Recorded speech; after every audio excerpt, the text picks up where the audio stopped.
भी वस्तु का क्रमबद्ध और सुव्यवस्थित ढंग से अध्ययन करना ही विज्ञान कहलाता है। ये बचपन से डेफिनेशन हम लोग पढ़ते हुए भी आ रहे हैं। जब भी कहीं विज्ञान की बात हुई होगी आपके सामने सबसे पहले यही डेफिनेशन आई होगी, किसी भी वस्तु के सुव्यवस्थित और क्रमबद्ध ढंग से अध्ययन को या ज्ञान को विज्ञान कहा जाता है। चलिए समझते हैं कि विज्ञान क्या है। साइंस शब्द का हिंदी रूपांतरण, इंग्लिश में इसको साइंस बोला जाता है। और ये इंग्लिश का जो साइंस शब्द है ये लैटिन भाषा के साइंटिया शब्द से बना है और इस साइंटिया शब्द का अर्थ होता है जानना। ठीक है, किसी के बारे में भी जानना। साइंटिया का मतलब क्या है? जानना। अब बात करते हैं विज्ञान। विज्ञान का जो शब्द है इसको अगर हम तोड़ेंगे तो इसमें दो शब्द निकल के आएंगे, एक वी और ज्ञान। तो वी प्लस ज्ञान से मिलकर ये बना हुआ है और वी प्लस ज्ञान का अर्थ क्या है? विशेष प्रकार का ज्ञान। यानी कि विज्ञान का मतलब क्या हुआ? किसी भी वस्तु का एक विशेष प्रकार का ज्ञान। और इस विशेष प्रकार के ज्ञान में क्या होगा? उस वस्तु के बारे में पूरी जानकारी, वो भी एक सीक्वेंस में, एक क्रमबद्ध ढंग से उसकी, क्रमबद्ध का मतलब है सीक्वेंस, यानी कि एक पूरे क्रम से उसकी जानकारी या उसका ज्ञान ही विज्ञान कहलाता है। तो विज्ञान कहलाने के लिए ज्ञान का सुव्यवस्थित और क्रमबद्ध होना आवश्यक है। डेफिनेशन अगर आपसे विज्ञान की पूछी जाए तो लिख देना, किसी वस्तु के क्रमबद्ध एवं सुव्यवस्थित ढंग के ज्ञान को विज्ञान कहते हैं। अब आपका कौन सा टॉपिक आएगा विज्ञान में, तो सबसे पहले आपका जो दिया है वो यही दिया है कि विज्ञान में कौन कौन सी खोज हुई है अभी तक और कौन कौन से वैज्ञानिक ने उनको खोज की है। तो खोज तो बहुत सारी हुई है, जिसमें हम कुछ जरूरी या इंपॉर्टेंट खोज आपकी हैं उनका अध्ययन कर लेते हैं। पहला है आपका ब्लैक होल सिद्धांत यानी कि कृष्ण विवर सिद्धांत। ये किसने दिया है, किसने खोजा है? तो ये एस चंद्रशेखर ने दिया है। कैस्कोग्राफ, कैस्कोग्राफ का किसने यंत्र ये बनाया है? तो ये आपके जगदीश चंद्र बसु है। और कैस्कोग्राफ काम क्या करता है? जो पौधे हैं पौधों की वृद्धि का मापन करता है। जगदीश चंद्र बसु इंडिया के ही साइंटिस्ट थे और इन्होंने पौधों में भी जीवन होता है इस चीज़ का अध्ययन किया था। इसके बारे में बताया था कि पौधे भी क्या है? जीवित हैं, उनको भी हमारी तरह क्या, उनमें भी संवेदनशीलता होती है, बाकी सारी चीज़ें। ठीक है, तो पौधों की वृद्धि का मापन करने वाला जो यंत्र है वो क्या है? कैस्कोग्राफ। किसने दिया था? जगदीश चंद्र बसु ने। नेक्स्ट क्या है? परमाणु बम। परमाणु बम आपका आटो हन ने दिया था। और जो परमाणु बम होता है वो नाभिकीय विखंडन की प्रक्रिया पर आधारित है। क्लियर? एक आपको मैंने लास्ट सेमेस्टर में दो क्रियाएं पढ़ाई थी, एक थी आपकी नाभिकीय विखंडन और एक थी नाभिकीय संलयन। तो परमाणु बम आपके काम करते हैं नाभिकीय विखंडन की क्रिया पर। और नाभिकीय संलयन की क्रिया आपको कहाँ सुनने को मिलेगी? सूर्य में। सूर्य में जो ऊर्जा आती है वो कहाँ से आती है? नाभिकीय संलयन की क्रिया से। संलयन में आपका दो नाभिक मिलकर एक नाभिक हो जाता है और विखंडन में एक नाभिक टूट जाता है दो नाभिक में। इस तरीके से है। नेक्स्ट आगे आते हैं, फोर्थ है आपका जड़त्व का नियम। जड़त्व का नियम आपका दिया था गैलीलियो ने। ये भी आपने पढ़े हुए हैं, न्यूटन के जो आपने नियम पढ़े थे उसमें आया था पहला वाला नियम, जड़त्व का नियम, जो आपका गैलीलियो ने दिया था। नेक्स्ट दूरबीन का आविष्कार आपको किसने किया है? गैलीलियो ने किया है। और फिर आते हैं नाभिकीय रिएक्टर पर। नाभिकीय रिएक्टर की खोज की आपकी फर्मी ने। नेक्स्ट है आपका डायनामाइट। डायनामाइट का जो आविष्कार है वो अल्फ्रेड नोबल ने किया है और आपका जो नोबल पुरस्कार दिया जाता है वो इन्हीं के उसमें दिया जाता है। नेक्स्ट आते हैं ग्रामोफोन। ग्रामोफोन के एडिसन है। टेलीफोन, टेलीफोन के Graham Bell. Fountain pen, fountain pen के आपके वाटरमैन है, सॉरी वाटर पेन लिख दिया, वाटरमैन।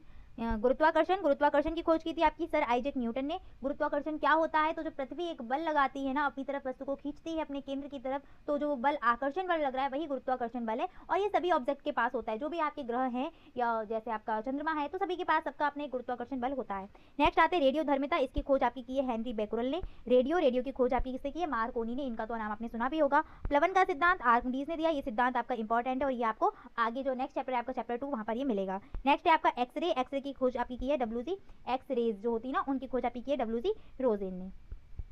नेक्स्ट विद्युत अपघटन के नियम, ये आपके फैराडे ने दिए हैं। ये फिजिक्स में आपको आपने पढ़े भी होंगे फैराडे के नियम। नेक्स्ट आते हैं पेंसिलिन। पेंसिलिन की खोज की आपकी अलेक्जेंडर फ्लेमिंग ने, ये आपकी इंपॉर्टेंट है। और नेक्स्ट है आपका प्रकाश वैद्युत प्रभाव, आइंस्टीन ने दिया है। डायनामो की खोज माइकल फैराडे ने की है और कैलकुलेटर की खोज पास्कल ने की है। तो मैं कुछ इंपॉर्टेंट खोज आपकी 20 लेकर आई हूँ। इंपॉर्टेंट है, अगर आपको और भी कहीं खोज मिलती है तो आप याद कर सकते हैं उनको। और आपके जो भी लास्ट में आपको जब करवाऊंगी सारे क्वेश्चन एक साथ, तो वहाँ पर एक आध को खोज जो होगी आपकी इंपॉर्टेंट वो ऐड कर देंगे। क्योंकि विज्ञान में क्या है, बहुत सारी खोज हुई है, उनमें से कोई भी एक खोज आपसे पूछी जा सकती है एग्जाम में। नेक्स्ट आते हैं प्रौद्योगिकी यानी कि टेक्नोलॉजी। क्या होती है? इसको तकनीकी भी बोला जाता है। तो टेक्नोलॉजी शब्द की उत्पत्ति ग्रीक शब्द टेक्निक से हुई है, जिसका अर्थ होता है आपका कला। तकनीकी आपको कहाँ देखने को मिलेगी? कला के क्षेत्र में मिलेगी। तकनीकी का मतलब क्या है कि कुछ भी क्रिएटिव करना, मतलब कुछ भी निर्माण करना, वो आ जाएगा तकनीकी के अंतर्गत। तकनीकी का जो तकनीकी है उसका कला के क्षेत्र में प्रयोग किया जाता है। इसका संबंध कौशल यानी कि स्किल्स और दक्षता में सुधार व वृद्धि करने से है। किसी भी चीज़ में क्या है, उसका सुधार करना उसकी स्किल्स में और उसमें वृद्धि करने से तकनीकी का यानी कि टेक्निक्स का। तो इस तरीके से अगर हम तकनीकी की डेफिनेशन निकालें, इसकी परिभाषा निकालें, तो तकनीकी क्या होती है? वैज्ञानिक ज्ञान का व्यवहारात्मक रूप में प्रयोग करना ही तकनीकी कहलाता है। वैज्ञानिक ज्ञान को व्यवहारात्मक रूप में अपने व्यवहार में, अपनी जो जीवन की मतलब डेली लाइफ है उसमें यूज करना ही क्या कहलाएगा? तकनीकी कहलाएगा। जैकोटा ब्लूमर के अनुसार तकनीकी की क्या डेफिनेशन है? तो जैकोटा ब्लूमर के अनुसार बोला गया है कि तकनीकी व्यवहारिक जीवन में वैज्ञानिक सिद्धांतों का अनुप्रयोग है। व्यावहारिक जीवन क्या होगा? हमारा जो डेली लाइफ है उसमें उसमें वैज्ञानिक सिद्धांतों का यूज़ करना, विज्ञान की चीज़ों का यूज़ करना ही तकनीकी है। अब हम आते हैं कि विज्ञान और प्रौद्योगिकी ने हमें क्या दिया है। आधुनिक समाज में विज्ञान और प्रौद्योगिकी की क्या क्या देन है। तो वर्तमान युग को विज्ञान का युग कहा जाता है। हर चीज़, छोटी से बड़ी चीज़ आप जो दैनिक जीवन में यूज़ कर रहे हैं, पेन हो गया, पेंसिल हो गया, और भी आपके आसपास कंप्यूटर, लैपटॉप सभी यूज़ करते हैं, सारी चीज़ें क्या विज्ञान की देन है। तो पहला आते हैं कृषि के क्षेत्र में। कृषि के क्षेत्र में विज्ञान का बहुत ही इस्तेमाल होता है, यानी कि बहुत सारी चीज़ें हैं, जैसे आपके यंत्र हो गए, और साथ साथ आपको ये कहते हैं अब जो खादें वगैरह मिल रही हैं, वो भी केमिकल जो यूज़ हो रहे हैं, सब विज्ञान की देन है। तो यहाँ से क्या हो गया, कीटनाशक दवाएं भी आपको मिल रही हैं, कई सारे जो वैरायटी के सीड्स आ रहे हैं आपके, हाइब्रिड सीड्स वगैरह, सारा कुछ क्या है आपका विज्ञान की देन। तो यानी कि कृषि के क्षेत्र में भी विज्ञान का बहुत कुछ योगदान है। भवन निर्माण के क्षेत्र में क्या क्या योगदान है, तो देखिए गुफाएं वगैरह जो पत्थरों से बनती हैं, ऊंचे ऊंचे भवन बनाए जाते हैं, बहुत सारी ऊंची ऊंची बिल्डिंग्स बनती है ना, वो सारे क्या है, सब कुछ विज्ञान की देन है। यानी कि आप अगर उठे सुबह से लेके शाम तक अगर अपना पूरा देखिए अपनी दिनचर्या, और उसमें देखिए तो बहुत सारी चीज़ें हैं, हर चीज़ हम विज्ञान की ही यूज़ कर रहे हैं। मोबाइल फ़ोन हो गया, ठीक है, जो भी हम यूज़ कर रहे हैं सब कुछ क्या है विज्ञान का देन है। तो विज्ञान एक तरीके से बहुत क्या है उपयोगी है हमारे लिए। अब हानियाँ भी हैं, जैसा कि आपको पता है ज़्यादा फ़ोन यूज़ करना एक अच्छा काम नहीं है, तो ये इस तरीके से आपको कई सारी हानियाँ भी देखने को मिलेगी। स्वास्थ्य के क्षेत्र में विज्ञान का काफ़ी सारा योगदान है। बहुत सारी बीमारियाँ जो हैं उनकी खोज की गई, फिर उन बीमारियों को बचने के लिए भी कई सारे उपाय बताए गए, उन बीमारियों की दवाइयाँ बनाई गई, जैसे कई सारे टीके लगते हैं, बच्चों के भी टीके लगाए जाते हैं, वैक्सीन वगैरह जो आपकी बोली जाती है वही, तो वो भी सब क्या है विज्ञान की देन है। शिक्षा के क्षेत्र में विज्ञान वैसे ही यूज़ हो रही है काफ़ी जगह। रक्षा और परमाणु क्षेत्र में भी परमाणु ऊर्जा वगैरह बनाना, इन सब में भी आपका विज्ञान का काफ़ी योगदान है। नेक्स्ट क्या है, परिवहन और संचार के क्षेत्र में। ये सब पॉइंट्स आप इनके अंदर लिख लेंगे, इसलिए मैंने इसको शॉर्ट कर दिया है। परिवहन में, ट्रांसपोर्ट में यूज़ है ही विज्ञान का। अनुसंधान के क्षेत्र में खोज किए जाते हैं, आविष्कार किए जाते हैं, नई नई खोजें हो रही हैं, और एक खोज नई खोज करने को प्रोत्साहित भी करती है, तो इस तरीके से ये विज्ञान की देन में आ जाएगा। नेक्स्ट क्या है, व्यापार एवं उद्योग के क्षेत्र में, उसके बाद अंतरिक्ष के क्षेत्र में और बायोटेक्नोलॉजी के क्षेत्र में विज्ञान का योगदान है। तो इस तरीके से मैंने आपको 10 पॉइंट्स लिखाए हैं जहाँ पर क्या है विज्ञान का हम यूज़ करते हैं, यानी कि विज्ञान की वजह से चीज़ें आसान हो गई है, या विज्ञान ने बहुत इसमें अपना योगदान दिया है। दैनिक जीवन में विभिन्न क्षेत्रों में विज्ञान और प्रौद्योगिकी का महत्वपूर्ण उपयोग है। ये महत्वपूर्ण क्षेत्र निम्नलिखित हैं। पहला है परिवहन, संचार, चिकित्सा, मनोरंजन, मत्स्य पालन, उद्योग, कृषि, कुक्कुट पालन, दूरस्थ शिक्षा और आधुनिक ईंधन। इन सभी को मैंने लास्ट क्लास में भी डिस्कस किया था, वो केवल आपको बताया था कि कहाँ कहाँ इनका यूज़ हो सकता है। आज हम इन सभी को डिटेल में पढ़ेंगे कि क्या होता है, किस तरीके से परिवहन में यूज़ कर रहे हैं विज्ञान का, क्या लाभ हुआ है उससे। चलिए देखते हैं।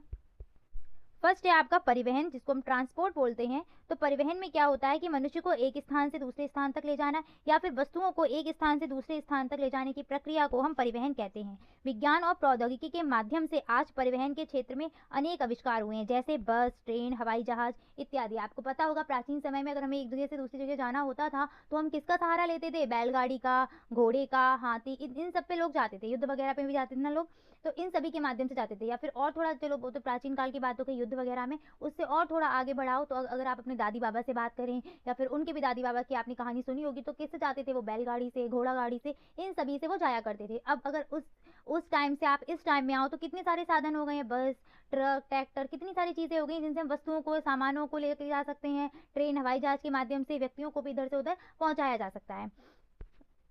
परिवहन के माध्यम की बात करें तो परिवहन के माध्यम को 4 भागों में बांटा है। पहला है आपका सड़क परिवहन, यानी कि रोडवेज, जिसमें मतलब रोड यानी कि सड़क की सहायता से हम परिवहन करते हैं। रेल परिवहन, यानी कि रेल के माध्यम से। जल परिवहन, जल वाला जो होगा। और वायु परिवहन, यानी कि हवा के माध्यम से, जिसमें आपका एयरवेज आ जाता है। चलिए आगे बढ़ते हैं। नेक्स्ट आपका क्या है, संचार बताया था, तो कम्युनिकेशन में कैसे यूज़ किया जाता है। संचार का अर्थ क्या होता है, संदेश या समाचार को एक स्थान से दूसरे स्थान तक सफलतापूर्वक पहुंचाना, यानी कि जो भी संदेश दे या सूचना देनी है वो गड़बड़ ना हो, पूरी सही सही सूचना पहुंच जाए। प्राचीन समय में संचार साधनों की कोई सुविधा नहीं थी तथा किसी भी सूचना को भेजने या प्राप्त करने में अधिक समय लगता था। जैसे पहले राजा महाराजाओं के टाइम की बात करो तो कोई दूत जाता था उनका संदेश लेकर, या फिर कबूतर वगैरह के माध्यम से भी संदेश या पहुंचाए जाते थे। लेकिन अब कितना आसान हो गया आजकल, आराम से मोबाइल फ़ोन के माध्यम से, न्यूज़पेपर के माध्यम से जो भी संदेश भेजना है, जो भी सूचनाएं बतानी है, आराम से घर बैठे बैठे भी आप देख सकते हैं न्यूज़ पर। तो इनके माध्यम से हम संचार कर सकते हैं, यानी कि विज्ञान के उपयोग से, विज्ञान या प्रौद्योगिकी के आने से हमारे जीवन में संचार के जो साधन है, कई सारे साधन उपलब्ध हो गए हैं। तो वो साधन देख सकते हैं, टेलीफोन, फैक्स, समाचार पत्र, ईमेल, डाक तार, पत्रिकाएं इत्यादि साधन है। विज्ञान और प्रौद्योगिकी जब हमारे क्षेत्र में आई, संचार के क्षेत्र में आई, तो कई सारे आविष्कार हुए और निरंतर धीरे धीरे ये आगे बढ़ाती जा रही है, यानी कि विकास होता जा रहा है संचार के क्षेत्र में। आगे बढ़ते हैं चिकित्सा। तो चिकित्सा की बात करें, आप सभी जानते हैं बहुत सी ऐसी बीमारियां हैं जिनके बारे में हमने पहले सुना भी नहीं था या उनका नाम भी नहीं था, और धीरे धीरे क्या है वो बीमारियां पता चल रही हैं, और उन बीमारियों का रोकथाम कैसे कर सकते हैं, उनका क्या इलाज है, यानी कि उनको रोकने का, और बीमारी हो जाए तो इसकी क्या क्या औषधियाँ होंगी, क्या क्या दवाइयाँ बनेगी, सब कुछ किससे संभव है? विज्ञान के द्वारा ही तो संभव है। तो चिकित्सा के क्षेत्र में तो विज्ञान का बहुत ही महत्वपूर्ण भूमिका रही है विज्ञान की, यानी कि विज्ञान एक तरीके से हम बोल सकते हैं कि चिकित्सा के क्षेत्र में वरदान सिद्ध हुआ है। इसके द्वारा हैजा, चेचक, पोलियो आदि के रोकथाम के लिए टीकों का विकास हुआ है, बच्चों को टीके लगाए जाते हैं। ऐसे ही आपकी बहुत सी ऐसी बीमारियां हैं टीबी वगैरह की जिनका इलाज संभव हुआ है, कैंसर वगैरह की बीमारी, मतलब रोगों का पता लगाना और उनका उपचार करना विज्ञान के माध्यम से आसान हो गया। ऐसे आपने देखा होगा एक्सरे वगैरह, शरीर के अंदर तक की जो जांच है, एक्सरे हो गया, एमआरआई हो गया आपका, और अल्ट्रासाउंड वगैरह, तो शरीर के भीतर के अंगों की जो जांच वगैरह है वो सब किसके माध्यम से आसान हो गई? विज्ञान के माध्यम से। नेक्स्ट है आपका मनोरंजन। तो इसमें तो आप खुद ही लिख सकते हैं मनोरंजन के साधन क्या है, जैसे आपका मोबाइल फ़ोन हो गया, टेलीविज़न हो गया, रेडियो, सिनेमा, सब कुछ का आविष्कार किसके माध्यम से हुआ है? विज्ञान के माध्यम से हुआ है, यानी कि मनोरंजन के जितने भी आधुनिक साधन हैं सभी विज्ञान की ही देन है। तो मनोरंजन में भी एक तरीके से विज्ञान की क्या है? महत्वपूर्ण भूमिका है। आगे बढ़ते हैं उद्योग धंधे में। वैसे तो हमारा जो भारत है कैसा है? कृषि प्रधान देश है, इसमें उद्योगों का इतना नहीं है। खैर अब उद्योग धंधे बढ़ गए हैं, पर ये औद्योगिक दृष्टि से अगर हम देखें तो ये औद्योगिक प्रधान राष्ट्र नहीं है, कृषि प्रधान देश है हमारा देश। तो इसमें क्या है, फिर भी जो उद्योग धंधे हैं उनमें भी क्या हुआ है? विज्ञान से काफ़ी सारी चीज़ें संभव हो चुकी हैं। मशीनों का निर्माण हुआ है जिससे काम क्या है? आसान हो गया है। मशीनें आपने पढ़ी भी थी लास्ट सेमेस्टर जब आपका निकल के गया है जो सेकेंड वाला, उसमें मशीन शब्द आया भी था कि मशीनें करती क्या है? हमारे काम को आसान कर देती हैं और जल्दी कर देती है, यानी कि वहाँ पर हमारी समय की बचत हो जाती है और हमारी क्षमता भी बच जाती है, यानी कि एनर्जी, हमारी ऊर्जा भी बच जाती है। तो वही उद्योग धंधे में क्या है कि कई सारी मशीनों का आविष्कार होने से बहुत ज़्यादा राहत मिली है, और जो भी सामान बनाना था, वस्त्र हो आपका, चाहे चीनी उद्योग की बात करो, कोई सी भी मिल्स वगैरह बात करो, जब वहाँ पर मशीनें आ गई तो जो भी कार्य था वो तीव्र गति से हो गया और विस्तार होता जा रहा है। अभी भी क्या है, उनका धीरे धीरे विस्तार होता जा रहा है। तो इस दृष्टि से अगर हम देखेंगे तो विज्ञान का उद्योग धंधों में भी महत्वपूर्ण योगदान है। विभिन्न प्रकार के वस्त्र, खाद्य पदार्थ, दैनिक उपयोग की वस्तुएं, सभी के उत्पादन में विज्ञान ने सरलतम साधनों का विकास किया हुआ है। कृषि की बात करें तो कृषि क्षेत्र में आप सभी ने सुना भी होगा एक हरित क्रांति के बारे में। पहले क्या होता था, कृषि होती थी, उपज कम होती थी, सूखा पड़ जाता था और खाद्यान्न की कमी हो जाती थी, अकाल पड़ जाता था। लेकिन अब क्या है, कृषि के में इतने उन्नत बीज आ गए हैं हरित क्रांति के बाद कि पर्याप्त मात्रा में खाद्यान्न उत्पन्न हो रहा है, यानी कि कृषि की पर्याप्त उपज हो रही है। तो हरित क्रांति ये सब क्या है? विज्ञान की ही देन है। तो कृषि में भी क्या है, भारत एक कृषि प्रधान देश है। कृषि के क्षेत्र में अगर हम देखें तो वैज्ञानिक आविष्कार, जैसे आपका ट्रैक्टर ले सकते हो आप, और भी उर्वरक वगैरह हो गए हैं, जिसमें क्या है आपका ट्रैक्टर, ट्यूबवेल, उन्नत किस्म के बीज, रासायनिक उर्वरक, कीटनाशक दवाइयाँ, इन सब का विज्ञान से क्या हुआ है? निर्माण हुआ है, और इन सभी की सहायता से कृषि की उपज में वृद्धि लगातार होती जा रही है। आपने हरित क्रांति के बारे में सुना भी होगा। हरित क्रांति में क्या है, उन्नत किस्म के बीज लेकर आते हैं जिससे क्या है, उपज बढ़ जाती है। तो हरित क्रांति की बात करें, विश्व में हरित क्रांति के जनक हैं आपके नॉर्मन ई बोरेलॉग, और भारत में हरित क्रांति के जनक हैं आपके एम एस स्वामीनाथन। दोनों ही पॉइंट आपके इंपॉर्टेंट है और ये आपके अति लघु उत्तरीय में प्रश्न यहाँ से बन सकता है। नेक्स्ट बात करते हैं हम आधुनिक ईंधन की। तो आधुनिक ईंधन क्या होता है? आधुनिक ईंधन जो अभी हम यूज़ कर रहे हैं ईंधन वो, और इनसे क्या है, इनमें बहुत अधिक मात्रा में प्रकाश और ऊर्जा हमें मिलती है। तो पहला आपका क्या है, बायोगैस, एलपीजी, सीएनजी, इनके आपने नाम भी सुने होंगे। बायोगैस क्या होती है? तो जंतु व पादप के जो अपशिष्ट पदार्थ हैं उनका सूक्ष्म जीवों के माध्यम से अपघटन होता है, और जब वो पदार्थ अपघटित होते हैं, अपशिष्ट पदार्थ, तो वहाँ से एक गैस निकलती है जिसको हम क्या बोलते हैं? बायोगैस बोलते हैं। बायोगैस में आपके कौन कौन सी गैसों का मिश्रण होता है? तो methane, carbon dioxide, hydrogen gas और आपकी अमोनिया गैस, ये सारी गैसें मिली हुई होती हैं, जिसमें सबसे अधिक मात्रा अगर हम पूछे तो किसकी होती है? मीथेन की होती है। अगर आपसे कभी भी पूछा जाए कि बायोगैस में निम्नलिखित में से कौन सी गैस होती है, तो मीथेन सबसे अधिक मात्रा में होती है। कार्बन डाइऑक्साइड, हाइड्रोजन, अमोनिया, ये सारी गैसें भी होती है। अगर ऑब्जेक्टिव में आता है तो आपको ये सारे ऑप्शन ध्यान रखने पड़ेंगे। अब बात करते हैं बायोगैस से क्या लाभ है। तो बायोगैस का क्या है, भोजन पकाने में यूज़ करते हैं, उजाला करने में इसका मतलब प्रकाश होगा, ऊष्मा मिलेगी, वहाँ पर इसका यूज हो जाएगा, और इंजन को चलाने में भी बायोगैस का यूज़ किया जाता है। नेक्स्ट है आपकी एलपीजी गैस, जिसका आपने नाम सुना भी होगा और जिसका हम यूज़ भी करते हैं अपने घरों में, जो सिलेंडर में भर के आती है जिसमें हम खाना पकाते हैं ना चूल्हे पर, तो वहाँ पर जो गैस यूज़ होती है वो आपकी एलपीजी गैस ही होती है, जिसको हम बोलते हैं लिक्विफाइड पेट्रोलियम गैस, यानी कि द्रवित पेट्रोलियम गैस। तो एलपीजी में होता है क्या है, प्रोपेन व ब्यूटेन को उच्च दाब पर हम द्रवित करते हैं। आपको ये पढ़ाया था फर्स्ट सेमेस्टर में कि जो गैसीय अवस्था होती है उसको कैसे हम द्रव अवस्था में ला सकते हैं। तो जब दाब डालेंगे उस गैस पर तो वो द्रव में परिवर्तित हो जाती है। तो बस उसी गैस को हम क्या करते हैं, उच्च दाब पर द्रवित रूप में सिलेंडरों में भर देते हैं, और वो जो मिश्रण होता है वही क्या कहलाता है, एलपीजी गैस, यानी कि लिक्विफाइड पेट्रोलियम गैस, वो मिश्रण कहलाता है आपका। और यही मिश्रण बाद में क्या है, गैसीय अवस्था में भी आ जाता है। जैसे ही दाब हटेगा। इसका लाभ क्या क्या है, तो पहली बात तो ये कि यह स्वच्छ और अधिक ज्वलनशील ईंधन होता है और यह विशेष रूप से घरों में मोटर ईंधन में यूज़ किया जाता है। घरों में किया ही जा रहा है, खाना बनाने में या खाना पकाने में हम इसका यूज़ करते हैं। किसका, एलपीजी गैस का। सेम ऐसे ही बायोगैस के भी यूज़ है, उसको भी खाना पकाने या भोजन पकाने में उसका यूज़ किया जाता है। और जब बायोगैस हम बनाते हैं तो उसके बाद जो वेस्ट मटेरियल बचता है ना, उसको हम खाद के रूप में भी प्रयोग कर सकते हैं। नेक्स्ट है आपका सीएनजी यानी कि कंप्रेस्ड नेचुरल गैस। तो प्राकृतिक गैस को अत्यधिक दबाव के अंदर रखने से तरल से बने जो तरल पदार्थ बनता है, द्रव पदार्थ बनता है, उसी को हम क्या बोलते हैं, सीएनजी यानी कि संपीड़ित प्राकृतिक गैस बोला जाता है। इसमें जो अवयव मिले होंगे वो मीथेन, ईथेन, प्रोपेन और हाइड्रोकार्बन्स मिले हुए होते हैं। ठीक है, इसके बाद आपके कुछ थे मत्स्य पालन, कुक्कुट पालन, इनमें भी आपका देखा होगा आपने यूज़ किया जाता है। और दूरस्थ शिक्षा यानी कि जो हम यहाँ बैठे हुए हैं, जैसे अभी आप पढ़ रहे हो, तो क्या है, हम कहीं और हैं और आप कहीं और हैं, फिर भी हमारी शिक्षा हो पा रही है, हम आपको समझा पा रहे हैं। ऐसे बहुत सी बच्चे क्या हैं जो दूरस्थ शिक्षा का सहारा लेते हैं, यानी कि आपकी जिसमें क्या होता है कि उनको ये नहीं कि कंटिन्यू उनको उतनी ही क्लास मिल रही है, उनका जैसे आप कॉलेज जा रहे हैं तो वहाँ आपका क्या है कि एक समय निश्चित है, निश्चित समय में आपको शिक्षा मिलती है। ठीक है, तो वो तो आपकी हो जाएगी औपचारिक शिक्षा।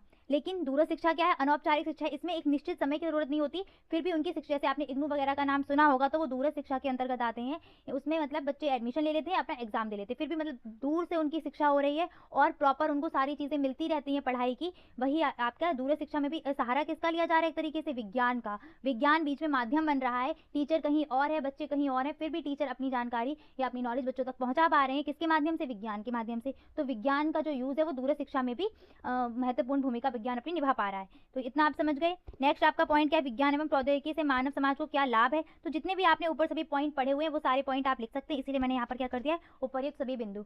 मतलब जो भी गैस हो रही है, जैसे खाना पकाने वाली, उसमें भी क्या है, विज्ञान का। आप अपने जीवन से जोड़ते हुए अगर पढ़ेंगे तो आपकी जो दिनचर्या है उसमें आपको लगभग 90% आपका विज्ञान का ही रोल है।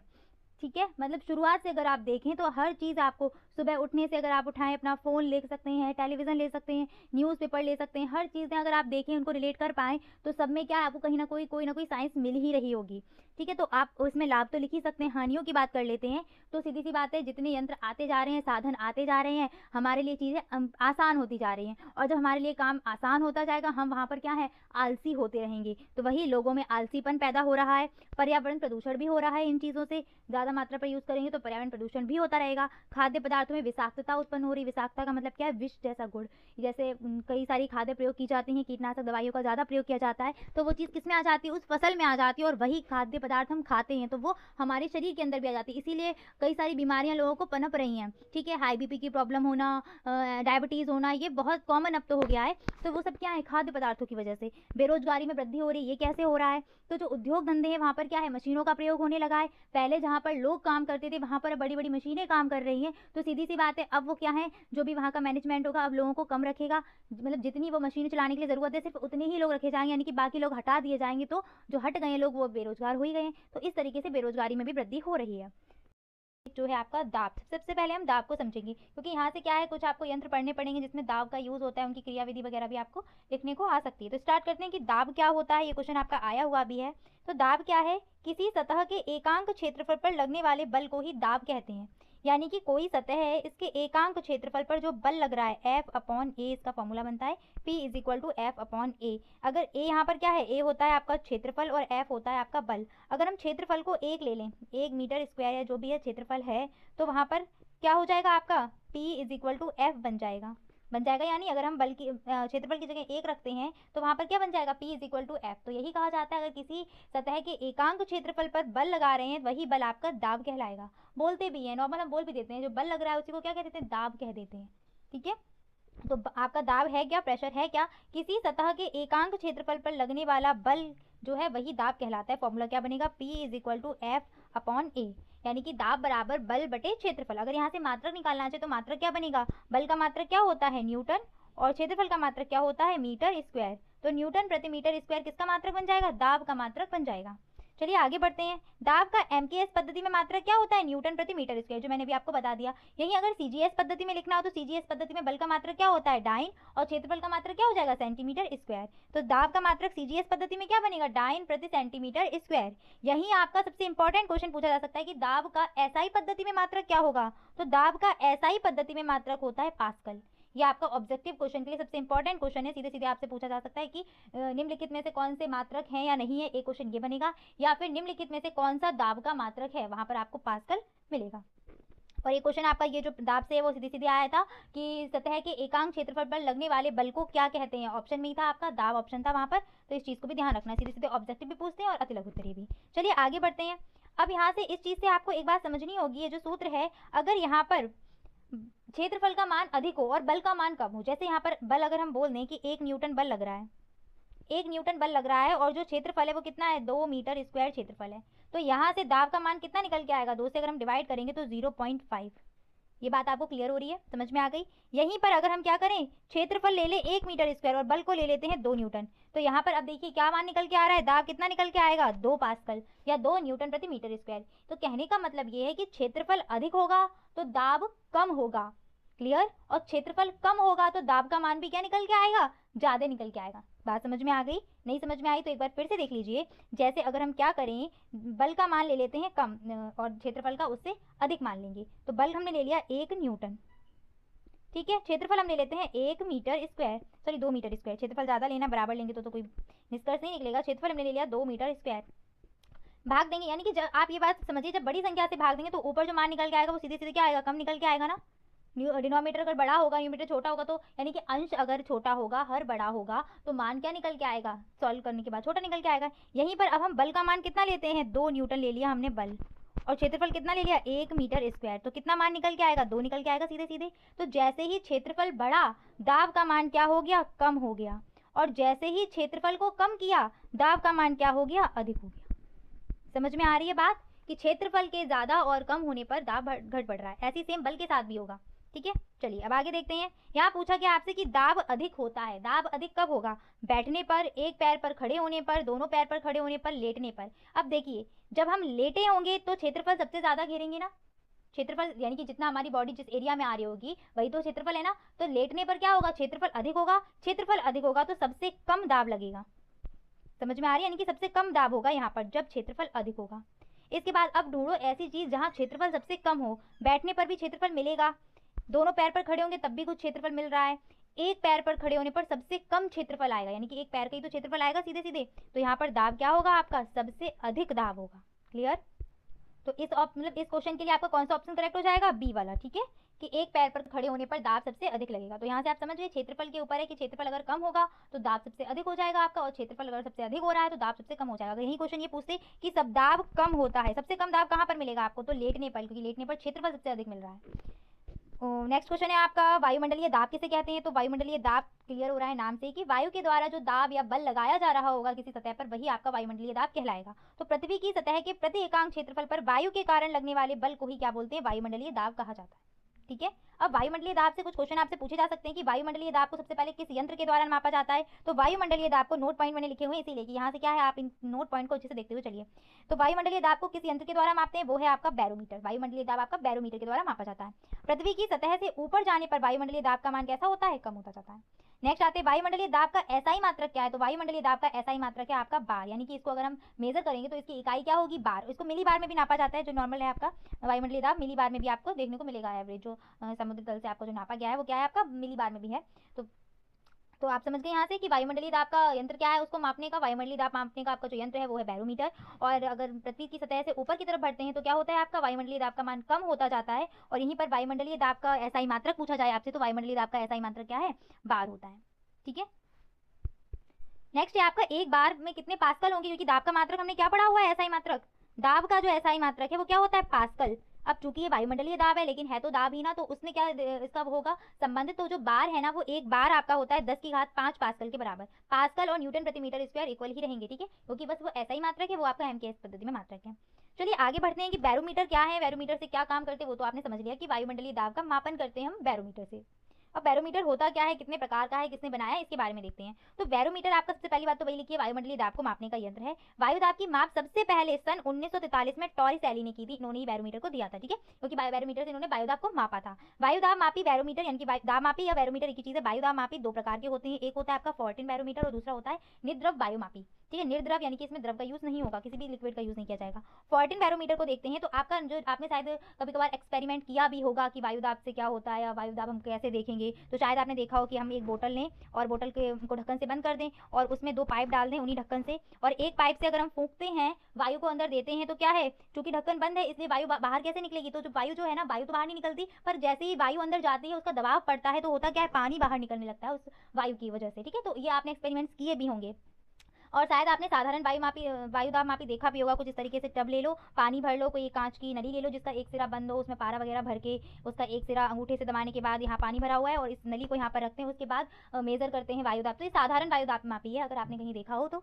अब जो फॉर्टिन बैरोमीटर है वो साधारण वायुदापी से ही मिलता जुलता है, यानी कि उसका एक अच्छा रूप आप बोल सकते हैं, मॉडिफाइड रूप। ये होता कैसा है, तो एक बार मैं इसका आपको चित्र दिखा देती हूँ, उसके बाद इसको थ्योरी को पढ़ेंगे तो ज़्यादा समझ में आता जाएगा। ये रहा आपका फॉर्टिन बैरोमीटर। ठीक है, इसमें देखिए एक कांच की पतली नली लगी होती है जो आपको दिख रही होगी। इसके अंदर क्या होती है, मरकरी यानी कि पारा भरा हुआ होता है। ऊपर आपको एक पैमाना देखने को मिलेगा, वर्नियर पैमाना। ठीक है, एक इसमें मुख्य स्केल भी होता है, ये जो दिख रही है ना कांची नली, यहाँ पर भी एक पैमाना लगा हुआ होगा, उसको सॉरी ये रहा आपका मेन स्केल और ये रहा वर्नियर स्केल। ठीक है, इसको यहाँ पर एक स्क्रू लगे हुए होते हैं जिसके द्वारा हम वर्नियर स्केल को एडजस्ट कर सकते हैं ऊपर नीचे। ठीक है, ये पूरी ट्यूब है कांच की जिसमें आपका पारा भरा हुआ है। नीचे भी एक पेच लगा हुआ होता है निचले सिरे पर, तो इस पे भी हम इसमें हम पारे के लेवल को एडजस्ट करेंगे। मतलब शुरुआत में पारे का लेवल हम क्या है, हमें 0 तक लेके जाना होता है, वहाँ पर एडजस्ट कर लेते हैं। उसके बाद वायुदाब मापी यानी कि वायु के द्वारा जो दबाव पड़ेगा उसमें ऊपर नीचे होगा, तो वहाँ से कुछ मेजरमेंट हम करेंगे वर्नियर कैलिपर्स के माध्यम से। ठीक है, तो ये दिखने में इस तरीके से होता है। क्या होता है, इसमें एक कांच की नली लगी होती है जिसमें क्या भरा होता है, पारा भरा होता है। इसके निचले सिरे पर आपको देखने को मिलेगा एक पेज जिसके द्वारा क्या है कि जो पारा है ना उसको 0 तक एडजस्ट मतलब सेट करेंगे, 0 तक उसको 0 पाठ्यांक तक उसको सेट किया जाता है। इसके बाद इसमें एक मुख्य स्केल लगा हुआ होता है। जब हम इस पैमाने को यानी कि नीचे से जब बोल्ट को घुमाने के बाद पारे को 0 तक सेट कर लेंगे, उसके बाद वायुदाब का जो घटना बढ़ना है वर्नियर कैलिपर्स के द्वारा मेजर कर लेते हैं या उसको माप लेते हैं। क्लियर। चलिए अब थ्योरी देख लेते हैं। इसकी जो थ्योरी लिखी हुई है, यह एक साधारण वायुदाब मापी का ही सुधरा हुआ रूप है। इसमें कांच की पारा भरी हुई एक नली लगी होती है, जो आपको नली दिखाई थी, जिसके निचले तरे पर क्या होता है, एक पेंच या बोल्ट लगा हुआ होता है जिसके द्वारा इसको हम ऊपर नीचे आराम से कर सकते हैं। पारा जो भरा हुआ है ना उसको हम सेट कर सकते हैं। नली के साथ एक वर्नियर कैलिपर्स या वर्नियर पैमाना भी लगा होता है और यहाँ पर ऐड कर सकते हैं एक मुख्य पैमाना भी लगा हुआ होता है। पेज के द्वारा पारे के तल को इस प्रकार ऊंचा नीचा करते हैं कि पारा पैमाने की 0 की सीध में आ जाए। ठीक है, 0 तक उसको सेट करना होता है पारे को, और उसके बाद हम क्या करते हैं, वायुदाब का जो घटना बढ़ना है उसको पैमाने के द्वारा वर्नियर पैमाने के द्वारा ज्ञात कर लिया जाता है। तो इस तरीके से ये काम करता है। नेक्स्ट आपका कौन सा था, निद्रव वायुदाब मापी। तो इसको तो शायद आपने देखा भी हो अपने स्कूल में, या फिर जब 9th 10th या आपको 12th में दिखाया भी गया होगा। ये घड़ी के आकार का दिखने में होता है। ठीक है, और उसमें आंधी तूफान बारिश ये सब लिखे हुए भी होते हैं। तो इसको देख लेते हैं। ये घड़ी नुमा एक यंत्र होता है जो फॉर्टिन बैरोमीटर की अपेक्षा अधिक सुगमता से प्रयोग में लाया जा सकता है। यह धातु का बना हुआ होता है और इसकी सतह लहरदार होती है। ठीक है, अब मैं आपको इसका भी चित्र एक बार दिखा देती हूँ। ये देखिए, ये आपको जो दिख रहा है वो क्या है, निद्रव वायुदाब मापी है। ये देखिए, ये धातु की ये सतह दिख रही है। इसमें यहाँ पर स्टोमी, मचरेन, रेन चेंज ये सब लिखा हुआ भी है, यानी कि आंधी तूफान इसमें लिख के आते भी हैं। ये जो सुई लगी हुई है इसके ही द्वारा हम मेजर करते हैं वायुदाब को। इसमें जो अंदर ये लिखे हुए हैं। ठीक है, अब होता क्या है, सबसे पहले इस यंत्र में तो द्रव का यूज किया नहीं जाता है। इस यंत्र में जो भरी हुई वायु है उस पूरी वायु को हम बाहर निकाल देते हैं। उसके बाद जो वायु से दबाव पड़ता है इसमें, तो उसमें जो अंदर आपको लगी हुई दिख रही है ना, इन पर दबाव पड़ता है और इसके द्वारा ये सुई क्या है, घूमती है। और ये सुई इस सुई के घूमने से ही तेजी से गिर रही है या फिर मान बढ़ा रही है, घटा रही है, उसके द्वारा ही हम पता लगाते हैं कि अच्छा मौसम में क्या परिवर्तन होने वाला है, कितना यहाँ पर दाब है। इसको मैं डिटेल में आपको दिखा देती हूँ। कुछ इस तरीके से दिख रहे हैं आप, अंदर ये लगे हुए होते हैं, यहाँ से दबाव पड़ता है और फिर क्या है, जिससे ये सब मूव करेंगे और आगे जो सुई लगी हुई होगी वो भी मूव करेगी। ठीक है, और वहीं से हम इसको देख पाते हैं कि अच्छा क्या होने वाला है या फिर कितना दाब है। जैसे अगर मौसम की जानकारी लेनी है तो उस पर लिखे हुए हैं जो है, आंधी है, तूफान है, बारिश है, सब कुछ लिखा हुआ है, वहाँ से पता चल जाएगा। और अगर मैं वायुदाब बताना है कि इतना इतना है तो वहाँ से वो भी पता चल जाएगा। ठीक है, तो इतनी थ्योरी तो आपको समझ में आ गई कि ये घड़ीनुमा यंत्र होता है, फॉर्टिन बैरोमीटर की अपेक्षा अधिक सुगमता से काम में लाया जाता है, और यह किसका बना हुआ होता है, धातु का बना हुआ होता है। नेक्स्ट है, इसमें द्रव का यूज नहीं किया जाता, इसलिए इसे आसानी से एक स्थान से दूसरे स्थान तक ले जाया जा सकता है। इस यंत्र की संपूर्ण वायु को पंप के द्वारा हम बाहर निकाल देते हैं। वायु के दबाव से जब ढक्कन ऊपर नीचे होता है तो उत्तोलक द्वारा ये सुई घूमती है और डायल पर बने हुए पैमाने पर वायुदाब को प्रकट करती है। डायल जो आपको दिखाया था वहाँ पे क्या था, वर्षा, आंधी, शुष्क, द्रव, आदि, ये सब आर्द्र वगैरह लिखे हुए होते हैं, जिससे हम किसकी जानकारी भी पता लगा सकते हैं, किसके बारे में, मौसम के बारे में भी पता लगा सकते हैं। ठीक है, अब देखिए यहाँ पर मैंने कुछ लिखा हुआ है, कभी कभार क्वेश्चन ऑब्जेक्टिव में पूछ लेते हैं कि बैरोमीटर का पाठ्यांक अचानक से गिर जाए। जैसे पारा वाला है ना, उसमें भी होता है, अगर पारा अचानक से गिर जाए, अचानक से ऊपर हो जाए तो कौन सी स्थिति या मौसम में कौन सा परिवर्तन होने वाला है। तो बैरोमीटर का पाठ्यांक अगर अचानक से नीचे गिरता है तो आंधी आने की संभावना होती है। बैरोमीटर का पाठ्यांक धीरे धीरे नीचे गिर रहा है तो वर्षा होने की संभावना होगी। और बैरोमीटर का पाठ्यांक अगर धीरे धीरे बढ़ता जा रहा है तो मौसम साफ होने की संभावना रहती है।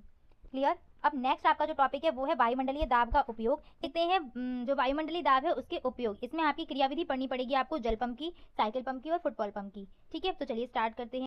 जल पंप की क्रियाविधि में पढ़ते हैं तो देखते हैं, पहले आपको जल पंप की संरचना बता देते हैं कि जल पंप की संरचना होती कैसी। तो एक बेलन के आकार की मोटी सी आपको नली मिलेगी, इसमें आपकी पिस्टन लगी हुई होती है। ये पिस्टन रहा, ये आपका क्या है, हत्था रहा, जिसको हम ऊपर नीचे करते हैं, और ये आपकी टोटी रही। इसके बाद इस पिस्टन पे क्या है, एक पिस्टन वॉल्व लगा होगा, ये रहा जो खुलता और बंद होता है। और इसके बाद एक जो नीचे पाइप डला होता है या नली डली होती है, जहाँ जो कहाँ तक जुड़ी होगी, जहाँ वाटर का सोर्स होगा, जहाँ पानी होगा, वहाँ तक ये पाइप डला होगा। और इस नली पर भी एक वाल्व लगा होता है, ये भी क्या है, खुलता और बंद होता है। अब इसकी क्रियाविधि को समझते हैं कि ये काम कैसे करता है आखिर। तो जब जल पंप का हैंडल ऊपर उठाते, जब हम इस हत्थे को ऊपर उठाएंगे, तो जब हत्था ऊपर उठेगा तो सीधी सी बात क्या है कि हमारी पिस्टन नीचे की तरफ जाएगी, जाएगी कि नहीं। और जब पिस्टन हमारी नीचे की तरफ जाती है तो उस टाइम पे जो पिस्टन का वाल्व होता है, ये क्या होता है, ये खुल जाता है।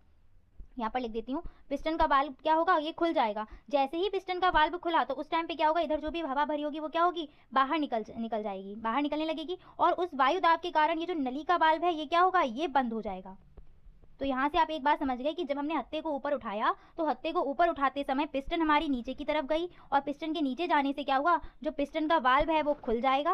और पिस्टन का वाल्व खुलते ही वायु बाहर निकली, और जो नली नीचे जहाँ से पानी का सोर्स होगा ना, वहाँ पे जो पाइप डला हुआ है, उस पाइप के ऊपर जो वाल्व लगा होगा वो क्या होगा, वहाँ पर बंद हो जाएगा। इतनी बात समझ में आ गई। अब इसके बाद क्या होता है, जैसे ही हम हत्थे को क्या करेंगे, नीचे करेंगे। अभी तो हमने उठाया था, अब हम हत्थे को क्या करेंगे, नीचे की तरफ लेकर आएंगे। इस कंडीशन में क्या होगा, पिस्टन ऊपर की तरफ उठेगी। पिस्टन जैसे ही ऊपर उठेगी, पिस्टन पे जो वाल्व लगा होगा, ये क्या होगा, ये बंद हो जाएगा। अभी तो ये खुला था, अब ये वाल्व बंद हो जाएगा। जैसे ही पिस्टन का वाल्व बंद हुआ, वैसे ही नली का वाल्व क्या होगा, खुल जाएगा। अपोजिट है, ठीक है। पिस्टन का वाल्व बंद हुआ, वैसे ही नली का वाल्व खुला, और जो भी पानी नीचे था ना, वो पानी धीरे धीरे इस पाइप में चढ़ने लगता है। जब बार बार ये क्रिया दोहराई जाती है तो पानी बार बार ऊपर आ जाता है, चढ़ जाता है, और यही पानी क्या है, इस टोटी से बाहर निकलने लगता है। समझ गए इतनी बात, यही पूरी क्रियाविधि है। एक बार फिर से समझ लीजिए, जब जल पंप के हैंडल को हम ऊपर उठाते हैं, ऊपर की तरफ हमने उठाया हैंडल, ऊपर की तरफ उठाया, तो पिस्टन क्या होगी, नीचे की तरफ आएगी। पिस्टन के नीचे आते ही पिस्टन का वाल्व क्या होगा, खुल जाएगा, और नली का वाल्व क्या होगा, बंद हो जाएगा। ठीक है। और जैसे ही हमने क्या किया, अब हत्थे को नीचे किया, हैंडल को नीचे किया, तो इस समय पिस्टन ऊपर उठेगी, और पिस्टन के नीचे का जो वायुदाब है वो कम होने के कारण पिस्टन का वाल्व तो बंद हो जाएगा, और नली का वाल्व खुल जाता है, और बेलन के अंदर पानी चढ़ जाता है। बार बार यही क्रिया दोहराने से टोटी से जल बाहर निकलने लगता है। ये क्या है, आपकी जल पंप की क्रियाविधि है। उम्मीद करती हूँ आपको जल पंप की क्रियाविधि बहुत अच्छे से समझ में आ गई होगी। चित्र से भी समझा दिया है। एक बार यहाँ पर भी आप लोग देख लीजिए, ये क्या है, हत्था है। जैसे ही हत्थे को हम ऊपर की तरफ उठाएंगे तो ये जो पिस्टन आपको दिख रही है, पिस्टन क्या होगी, नीचे की तरफ आ जाएगी, और नीचे की तरफ आएगी तो बाल्ब क्या है, बंद है, और नीचे जो नली का बाल्ब लगा है, ये क्या है, ये खुला हुआ है। और जैसे ही इस पिस्टन को हम नीचे करेंगे, ठीक है, जब पिस्टन को नीचे करेंगे तो ऊपर वाला बाल्ब क्या है हमारा, खुल जाएगा, और नीचे वाला बाल्ब क्या है, बंद हो जाएगा। सॉरी, यहाँ पर मैं कुछ उल्टा बोल गई हूँ, तो इसको मैं करेक्ट कर देती हूँ एक बार। जब हम क्या करेंगे, हत्थे को हमने क्या किया, यहाँ पर हम लिख भी देते हैं। हत्थे को जब हमने क्या किया, हत्थे को हम जब ऊपर की तरफ उठाएंगे, तो हत्थे को ऊपर की तरफ उठाने पर क्या होगा, दो कंडीशन होंगी। पिस्टन में एक जो बाल्ब है वो, और दूसरा क्या है, जो नली में बाल्ब लगा हुआ है वो। तो पिस्टन का बाल्ब हत्था ऊपर उठने से खुलेगा, और नली का बाल्ब हत्था ऊपर उठने से क्या हो जाएगा, बंद हो जाएगा। इसके अपोजिट जब हम हत्थे को क्या करेंगे, नीचे करेंगे। जब हमने हत्था नीचे किया तो यहाँ भी दो कंडीशन है, पिस्टन वाल्व में भी कुछ होगा और नली वाल्व में भी कुछ होगा। तो यहाँ पर पिस्टन का वाल्व क्या होता है, बंद हो जाता है, और नली का वाल्व क्या होता है, नली का वाल्व खुल जाता है। समझ में आ गई ये बात। इस तरीके से ये काम करेंगे। अब इसको ज़रा सा देख लीजिए, यहाँ पर मैं थोड़ी सी वीडियो आपको चला के दिखा देती हूँ। देख पा रहे हैं, वाल्व खुल रहा है और बंद हो रहा है, देखिए।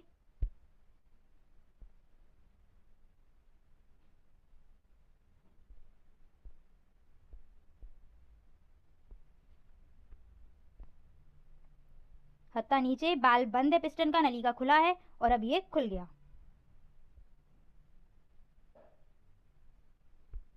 तो इस तरीके से आपकी जल पंप काम करती है। जब हत्था ऊपर की तरफ उठेगा, यहाँ पर हत्था भी ऊपर है, तो ये देख पा रहे हैं आप, ये बाल्ब खुला हुआ है और ये बाल्ब बंद है। और धीरे धीरे ये पानी क्या है, बार बार ये काम करने से पानी धीरे धीरे ऊपर की तरफ यहाँ आके और बाहर की तरफ आ जाता है। अब आगे बढ़ते हैं साइकिल पंप की तरफ। नेक्स्ट है आपकी साइकिल पंप। तो पहले साइकिल पंप की भी क्रियाविधि समझने से पहले क्या समझे कि इसकी संरचना कैसी होती है। सभी ने यूज़ करी होगी साइकिल पंप, या बाइक में भी इससे हवा डाली जाती है, सॉरी साइकिल में इससे हवा डाली जाती है। ठीक है, तो इसमें करते क्या है, इसमें क्या है, सेम ऐसे ही एक बेलनाकार भात संरचना होती है, जिसमें एक अंदर की तरफ पिस्टन लगी होती है। पिस्टन के एक सिरे पर आपका हत्था लगा होता है, और दूसरे सिरे पर क्या लगा होता है, वॉशर लगा होता है, जिसके ऊपर रबड़ का कुछ होता है। यही क्या करता है, खुलता और बंद होता है। खुलता और बंद होने का मतलब क्या, हल्का सा थोड़ा सा यहाँ से खुल जाएगा और हल्का सा मतलब फंस जाएगा उसमें। तभी क्या, हल्का सा जब आप दबाते हैं उसको, तो आपको महसूस होता है कि रगड़ के नीचे जा रहा हो।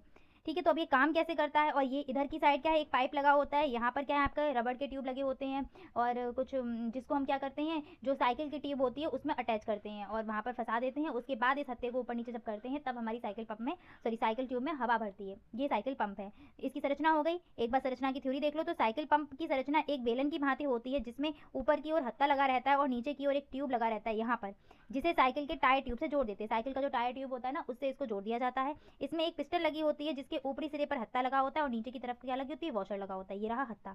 अब ये काम कैसे करती है तो उसको देख लीजिए।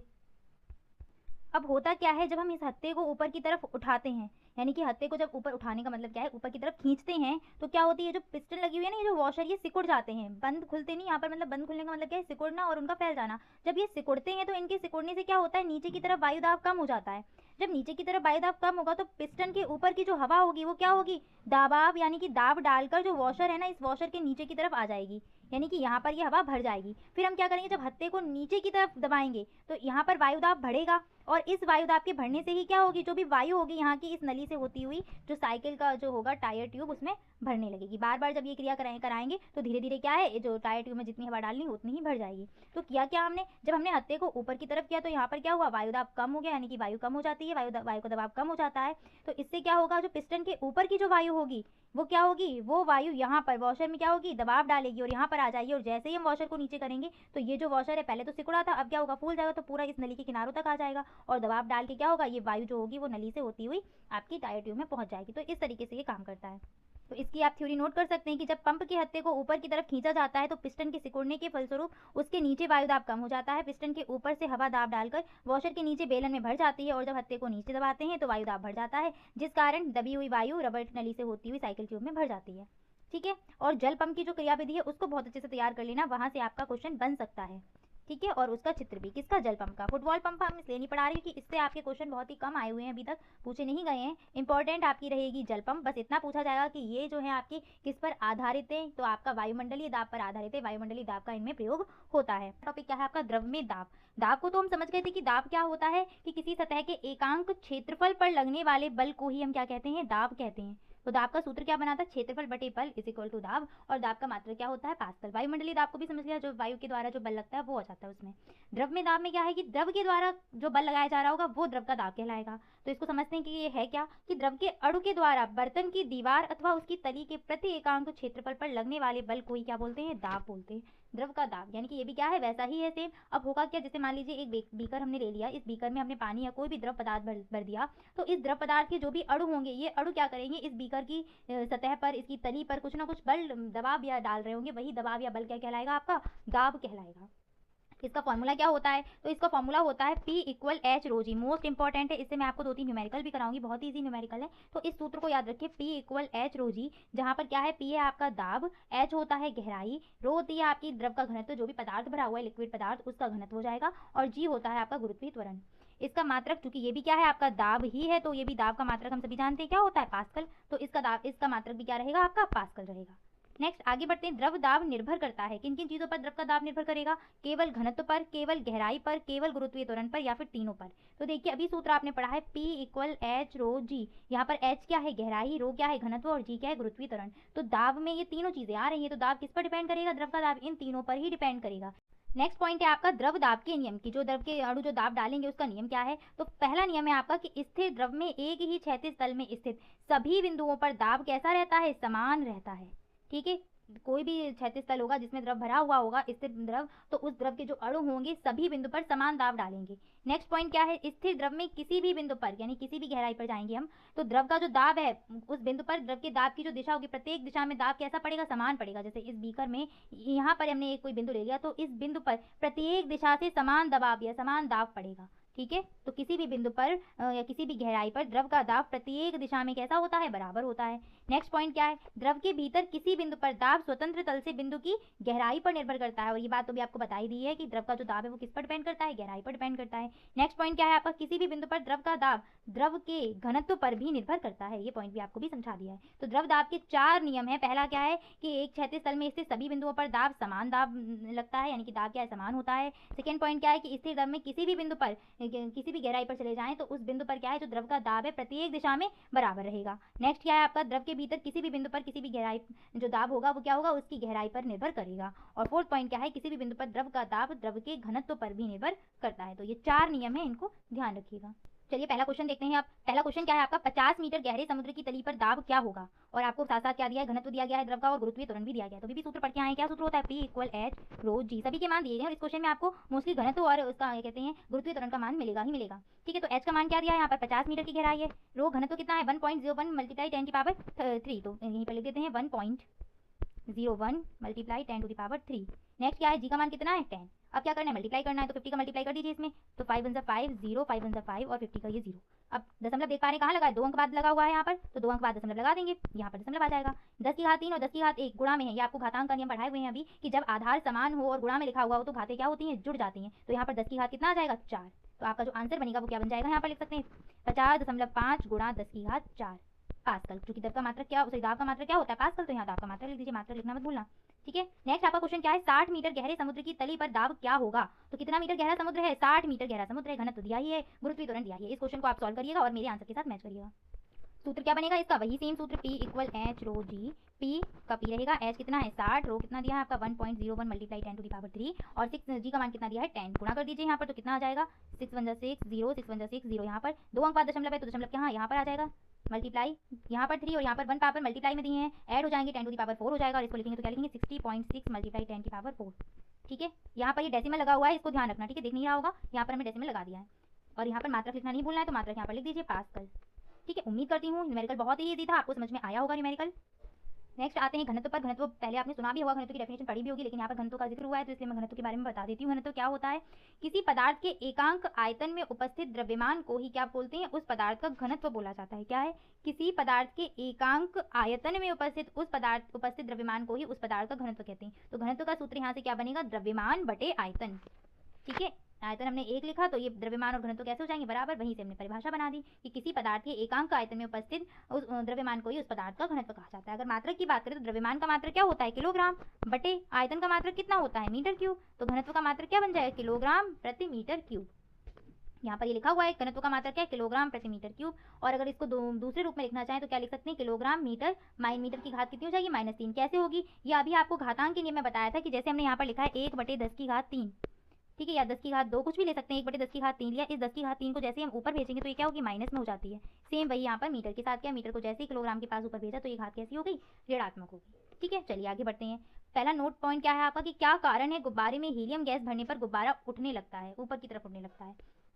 तो घनत्व को आप ऐसे भी समझ सकते हैं, जैसे हमने एक बीकर मतलब दो समान आयतन के दो बीकर ले लिए या 2 बॉक्स ले लिए। इस बॉक्स में हमने यहाँ पर क्या किया कि यहाँ पर हमने 6 काजू या बादाम डाल दिए, इधर हमने डाले 12 काजू या बादाम। तो अब आप देख पाएंगे कि द्रव्यमान किधर ज़्यादा है, 12 की साइड या 20 की, इधर हम 20 ले लें तो 12 या 20 की तरफ क्या है, द्रव्यमान ज़्यादा है। तो घनत्व किधर ज़्यादा होगा, इधर ज़्यादा होगा या इधर, तो जिधर 12 व 20 है उधर ही घनत्व क्या होगा, ज़्यादा होगा। क्योंकि क्यों, आयतन समानता। घनत्व का फॉर्मूला क्या होता है, द्रव्यमान बटे आयतन। अगर आयतन हमने समान ले लिया तो द्रव्यमान क्या कहते हैं, घनत्व किस पर डिपेंड कर जाएगा, फिर द्रव्यमान पर। द्रव्यमान जिधर ज़्यादा घनत्व उधर ज़्यादा हो जाएगा। ठीक है, अब देखते हैं यहाँ पर क्या कारण है, गुब्बारे में हीलियम गैस भरने पर गुब्बारा ऊपर उठता है। तो गुब्बारे में जब हम हीलियम गैस भरते हैं तो हीलियम गैस का जो घनत्व होता है वो क्या होता है, वायु के घनत्व से कम होता है, हल्की होती है, इसीलिए क्या है, गुब्बारा ऊपर की तरफ उठने लगता है। ठीक, चलिए आगे बढ़ते हैं। उत्प्लावन बल किसे कहते हैं, उत्प्लावन बल के बारे में आप लोगों ने पढ़ा होगा। उत्प्लावन बल क्या होता है, मोस्ट इंपॉर्टेंट है, आर्किमिडीज का सिद्धांत भी आपको यहीं से मिलेगा आगे। ठीक, तो उत्प्लावन बल क्या है कि जब किसी द्रव में पूरी या आंशिक रूप से डूबी हुई वस्तु पर द्रव द्वारा ऊपर की ओर लगने वाले बल को ही क्या बोलते हैं, उत्प्लावन बल कहते हैं। यानी कि इसको इस तरीके से समझिएगा तब अच्छे समझ में आएगा। जैसे हमने क्या किया कि कोई एक बीकर ले लिया इस तरीके से, और इस बीकर में हमने क्या किया, पानी को भर लिया। ठीक है, और इस बीकर में हमने कोई एक वस्तु डाली। ठीक है, अब ये वस्तु यहाँ पर देखते हैं, अभी ये बाहर की तरफ है। ठीक है, बीकर में नहीं है, बाहर की तरफ है। तो इस वस्तु पर नीचे की तरफ कोई चीज़ खींच रही है, यानी कि पृथ्वी नीचे की तरफ खींच रही है। कौन सा बल लग रहा है वहाँ पर, गुरुत्वाकर्षण बल लग रहा है। ठीक है, कभी कभार आपने देखा भी होगा कि जैसे ही कोई बॉल ली और बॉल हमने प्लास्टिक की बॉल ली और पानी में डाल दी तो वो बॉल क्या होती है, ऊपर तैरती रहती है। क्यों तैरती रहती है, अगर उस बॉल को हम क्या करें, अच्छा यहाँ पर बॉल को ही ले लेते हैं, बॉल से ज़्यादा आपको समझ में आ जाएगा। जैसे हमने इधर एक बीकर ले लिया। ठीक है, ये हमारे पास एक प्लास्टिक की बॉल है, जैसे बच्चे खेलते हैं ना, बच्चों के खेलने के लिए बॉल जो आती है प्लास्टिक की बॉल, वो है। ये बॉल अभी बाहर की तरफ है, तो इस बॉल में क्या होगा, इस बॉल को जब हम बाहर की तरफ रखेंगे और छोड़ दें तो ये बॉल कहाँ होती है, नीचे आ जाती है ना। क्यों आ जाती है, क्योंकि पृथ्वी इस पर क्या बल लगा रही है, गुरुत्वाकर्षण बल लगा रही है, इस वजह से ये क्या हुई, नीचे आ गई। अब हम क्या करते हैं, इस बॉल को उठा के कहाँ ले जाते हैं, इस बॉल को हमने उठा के रख दिया कहाँ, इस बीकर में डाल दिया, ये डाल दी बॉल, और ये बॉल क्या होगी, ऊपर की तरफ तैरती रहेगी। तैरती रहती है ना ये ऊपर की तरफ बॉल, क्यों तैरती रहती है, यहाँ पर क्यों नहीं नीचे जा रही, तो होता क्या है, ये जो द्रव भरा हुआ है ना इसके अंदर, ये द्रव क्या कर रहा है, इसको ऊपर की तरफ एक बल लगा रहा है। ठीक है, ऊपर की तरफ एक धक्का मार रहा है या बल लगा रहा है, जिसकी तरफ ये क्या है, ऊपर की तरफ ये तैर रही है। ये जो ऊपर की तरफ बल लग रहा है ना, यही बल जो है ये क्या कहलाता है, आपका उत्प्लावन बल कहलाता है। यानी कि जब किसी वस्तु को किसी द्रव में डाला जाता है तो वो तैरती रहती है, यानी उस द्रव के कारण जो उस पर ऊपर की तरफ एक बल लग रहा है वही द्रव बल कहलाता है, उसका उत्प्लावन बल। ठीक है, एक बार फिर से बोल देते हैं डेफिनेशन कि क्या करते हैं, द्रव का वह गुण या द्रव का क्या कहते हैं, द्रव द्वारा लगाया जाने वाला, पदार्थ पर लगाया जाने वाला ऊपर की तरफ जो बल होगा वही बल कहलाता है उत्प्लावन बल। ठीक है, यानी कि जैसे ही हमने कोई वस्तु डाली द्रव में, तो जो द्रव होगा वो उस वस्तु पर ऊपर की तरफ, किधर की तरफ, ऊपर की तरफ एक बल लगाएगा, और यही ऊपर की तरफ लगने वाला बल ही क्या कहलाता है, उत्प्लावन बल कहलाता है। ठीक है, अब ये उत्प्लावन बल का मान कितना होता है या किसके बराबर होता है, तो जैसे हमने क्या, कभी कभार आपने एक्सपेरिमेंट करके देखा भी होगा ये, कि हम क्या करते हैं कि एक कोई बर्तन लेते हैं और इस बर्तन में ऊपर तक हम पानी भर दें।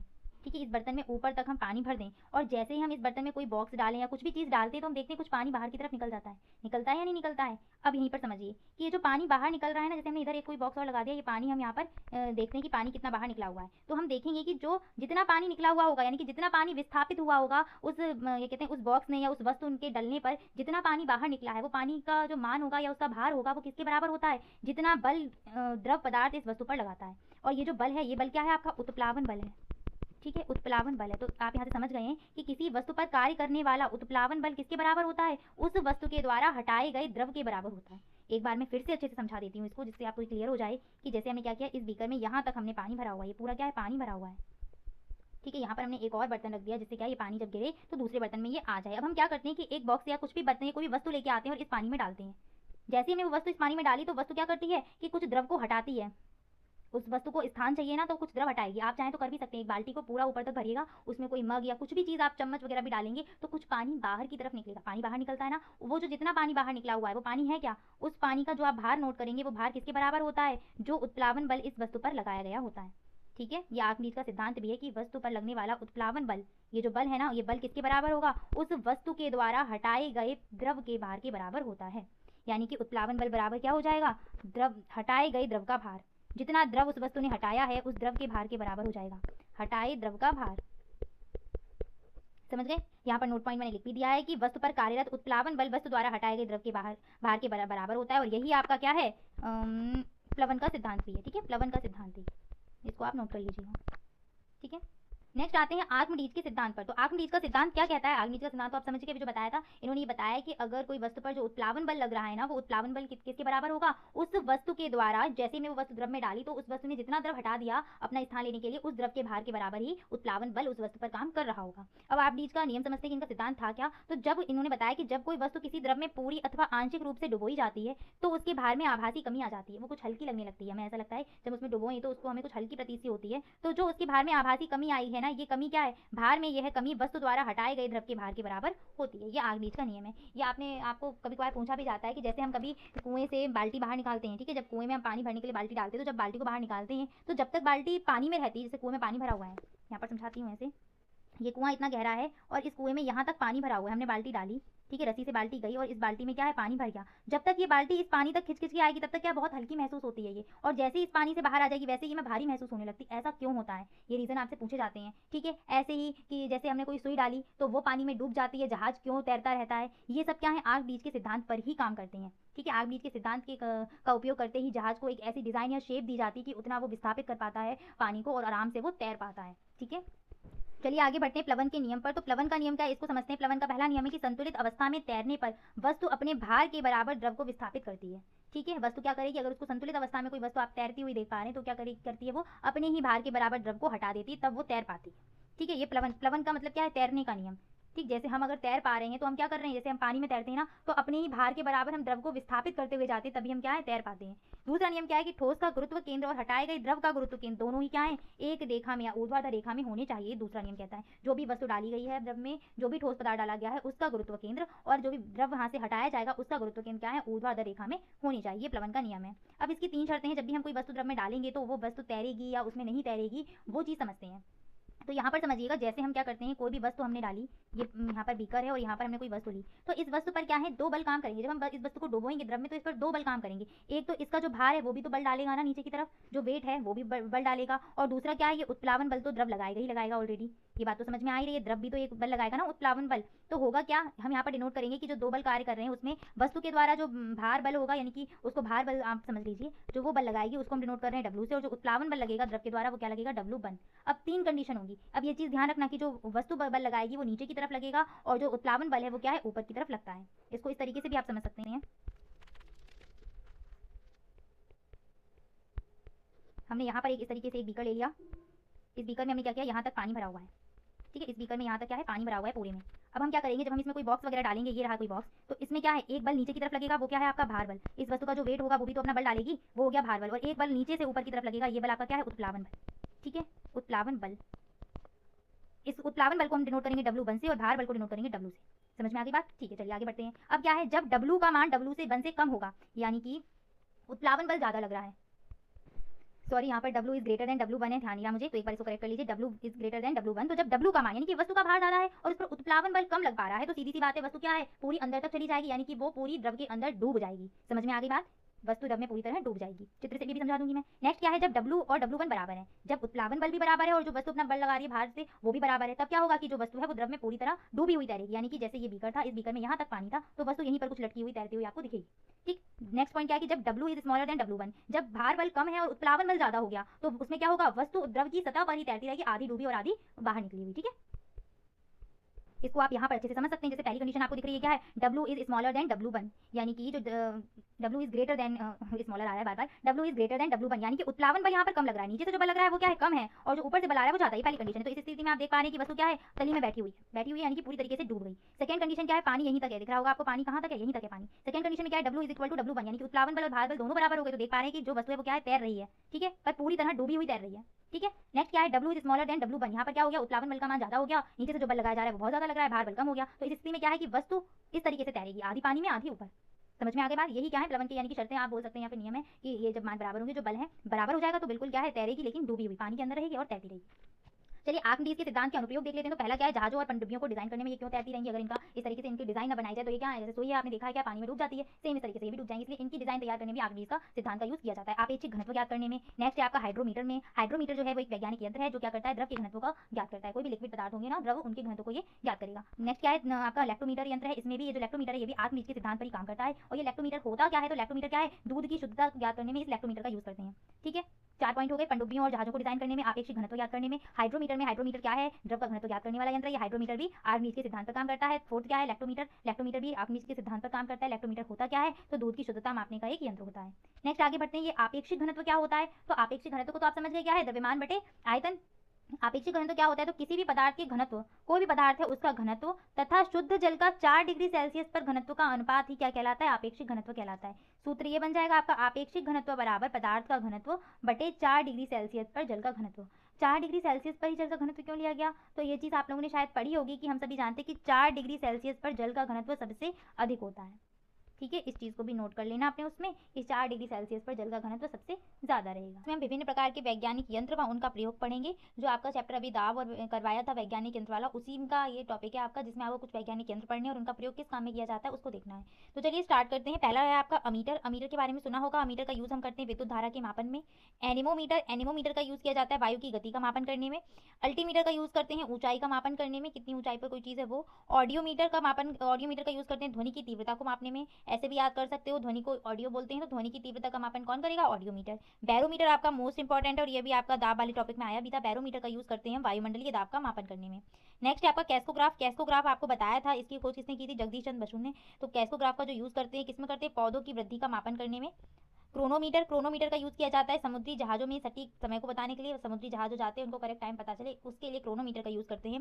नेक्स्ट आता है आपका डायनमो। डायनमो ये बहुत ही इंपॉर्टेंट है, ये आपको लास्ट सेमेस्टर में भी पढ़ाया था और फर्स्ट सेमेस्टर में भी डायनमो बताया था। डायनमो का यूज़ करते हैं हम यांत्रिक ऊर्जा को विद्युत ऊर्जा में बदलने में। किसको? यांत्रिक को विद्युत ऊर्जा में। और विद्युत मोटर इसका अपोजिट काम करता है, ये क्या करता है? विद्युत ऊर्जा को बदलता है यांत्रिक ऊर्जा में। ठीक है, दोनों को ही ध्यान रखना है। डायनमो करेगा यांत्रिक से विद्युत में कन्वर्ट और विद्युत मोटर करती है विद्युत ऊर्जा को यांत्रिक ऊर्जा में बदलने में। ऑडोमीटर, ऑडोमीटर का यूज़ किया जाता है वाहनों में। वाहनों में जो आगे मतलब कितना उस वाहन ने कितनी दूरी तय की है, इसको बताने के लिए ऑडोमीटर का यूज़ करते हैं। जैसे बाइक वगैरह में आपने लगा हुआ देखा भी होगा, बाइक में जो बताते हैं ना कि इतना डिस्टेंस कवर हो चुका है, वो ऑडोमीटर ही होता है। नेक्स्ट है साइक्लोट्रॉन। साइक्लोट्रॉन का यूज़ करते हैं आवेशित कणों को त्वरित करने के लिए। फेदोमीटर, फेदोमीटर का यूज़ किया जाता है गहराई का मापन करने में, समुद्र की गहराई मापने में। वोल्टमीटर, वोल्टमीटर का यूज़ तो जैसे अमीटर था, अमीटर विद्युत धारा मापन में, वोल्टमीटर किस में आएगा? विभवांतर का मापन करने में, विद्युत परिपथ में विभवांतर का मापन करने में यूज़ किया जाता है वोल्टमीटर का। नेक्स्ट है आपका ग्रेवीमीटर। तो ग्रेवीमीटर का यूज़ करते हैं पानी में तेल की मात्रा याद करने में। ग्रेवी खाने में जो ग्रेवी यूज़ होती है ना, तो ग्रेवी में क्या होता है? तेल भी होता है, पानी भी हल्का सा होता है, तो बस वहाँ से आप लगा सकते हैं कि पानी में कितनी तेल की मात्रा है, उसका मापन करेगा ग्रेवीमीटर। नेक्स्ट है लैक्टोमीटर। लैक्टोमीटर का यूज़ कहाँ करेंगे? दूध की शुद्धता मापने में। ठीक है, ये आपको लास्ट क्लास में जब आया था ना कि जो आपका आर्किमिडीज का सिद्धांत है उसका अनुप्रयोग क्या है, तो वो जो आपका लैक्टोमीटर है वो आर्किमिडीज के सिद्धांत पर काम करता है। वहाँ पर ये आपको बताया भी था कि दूध की शुद्धता मापने में यूज़ किया जाता है। हाइग्रोमीटर, हाइग्रोमीटर का यूज़ करते हैं आर्द्रता मापने में। एक है हाइड्रोमीटर और एक है हाइग्रोमीटर। तो हाइग्रोमीटर का यूज़ करते हैं वायुमंडलीय आर्द्रता को मापने में। नेक्स्ट है आपका हाइड्रोमीटर। तो हाइड्रोमीटर का प्रयोग किया जाता है द्रव का आपेक्षिक घनत्व मापने में। फिर है आपका रेक्टिफायर। रेक्टिफायर का यूज़ करते हैं प्रत्यावर्ती धारा को दिष्ट धारा में बदलने के लिए। सिस्मोग्राफ पढ़ा हुआ है, सिस्मोग्राफ का यूज़ किया जाता है भूकंप की तीव्रता मापने में। रडार का यूज़ करते हैं दूर स्थित वायुयान की स्थिति का पता लगाने के लिए। टैकोमीटर का यूज़ करते हैं वायुयान की गति को मापने के लिए, वायुयान की स्पीड कितनी है इसका मापन करने में किसका यूज़ करते हैं? टैकोमीटर का। यहाँ पर बस इतना ध्यान रखना कि जो एनेमोमीटर आया था वो वायु की गति मापने का था और टैकोमीटर है वायुयान की गति को मापने वाला। बहुत सारे वैज्ञानिक यंत्र है जिसमें से मैंने आपको 20 से 21 करवा दी हैं वैज्ञानिक यंत्र इंपॉर्टेंट जो भी हैं, और अगर आपको कहीं मिलते रहते हैं तो उनको भी तैयार करते हुए चलिएगा, क्योंकि वैज्ञानिक यंत्र और उनके प्रयोग क्या है आपसे कभी कभार एग्जाम में पूछे जाते हैं और ऐसा कोई फिक्स नहीं है कि इतने ही पढ़ने हैं इनसे ही आएंगे। बहुत सारे हैं, जैसे खोज हो गई, महत्वपूर्ण खोज या इंपॉर्टेंट डेज, तो ये क्या है कोई भी पूछा जा सकता है आपसे, बस क्या है आप धीरे धीरे इनको तैयार करते हुए चलिए। जीव जंतुओं के बाह्य अंग व उनके आंतरिक अंग में क्या विविधता है और उनके क्या क्या कार्य हैं। ठीक है, हमें टॉपिक रहेगा वो है जैव विविधता। जैव विविधता को हम इंग्लिश में कहते हैं बायोडाइवर्सिटी। ये क्या है, इससे क्वेश्चन आपका बन सकता है, शायद इसकी डेफिनेशन सीधे सीधे पूछ ली जाए। तो जैव विविधता का शाब्दिक अर्थ क्या निकल के आता है? जीवों की विविधता। जैव मीन्स जीव और विविधता मीन्स अलग अलग होना, विभिन्न होना, विभिन्न प्रजातियां होना। इसकी अगर परिभाषा देखें तो क्या है कि किसी विशेष क्षेत्र में विभिन्न प्रकार के जीव जंतुओं, पेड़ पौधों या वनस्पतियों, कीटों आदि की उपस्थिति को ही जैव विविधता कहते हैं। यानी कि एक कोई पर्टिकुलर प्लेस जहाँ पर क्या हो बहुत सारी जीव जंतु पाए जाते हो। ठीक है, बहुत सारी प्रजातियों के जीव जंतु एक साथ पाए जाते हो, पेड़ पौधे मतलब पेड़ पौधे जीव जंतु सब एक साथ जहाँ पर रहते हो, कई सारी प्रजाति यानी कई सारी स्पीसीज होने चाहिए, वहाँ पर आपका क्या होता है? जैव विविधता। भारत में सबसे ज़्यादा जैव विविधता कहाँ पाई जाती है? अच्छा, हॉटस्पॉट क्या होते हैं जहाँ पर सबसे ज़्यादा मात्रा में हो? तो भारत में जैव विविधता वाले 4 हॉटस्पॉट है। कौन कौन से? एक है आपका पश्चिमी घाट, हिमालय, भारत वर्मा क्षेत्र और सुंदरलैंड क्षेत्र। यहाँ पर काफ़ी मात्रा में जीव जंतु पाए जाते हैं, यानी कि अलग अलग प्रजातियों के जीव जंतुओं, वनस्पतियों, इन सभी का एक साथ रहना ही क्या है? जैव विविधता है। इसके बाद आते हैं जीव जगत पर। अब जीव जंतुओं का अध्ययन कर रहे हैं तो जो भी जीव जंतु हैं किस में आएंगे, किन किन ने अध्ययन किया है, ये सब पढ़ना है। तो आपका पहला है जीव जगत। इसका मतलब क्या है? सजीव जगत, यानी कि जितनी भी सजीव चीजें आती हैं उनको किस तरीके से बांटा गया, कैसे उनका अध्ययन करना है। तो R.S. वेटेकर ने जीवों की कोशिकीय संरचना, पोषण और उनके लक्षण के आधार पर जीव जगत को 5 भागों में डिवाइड किया है। कितने भागों में? 5 भागों में, जिसमें आपका सबसे पहला है मोनेरा जगत।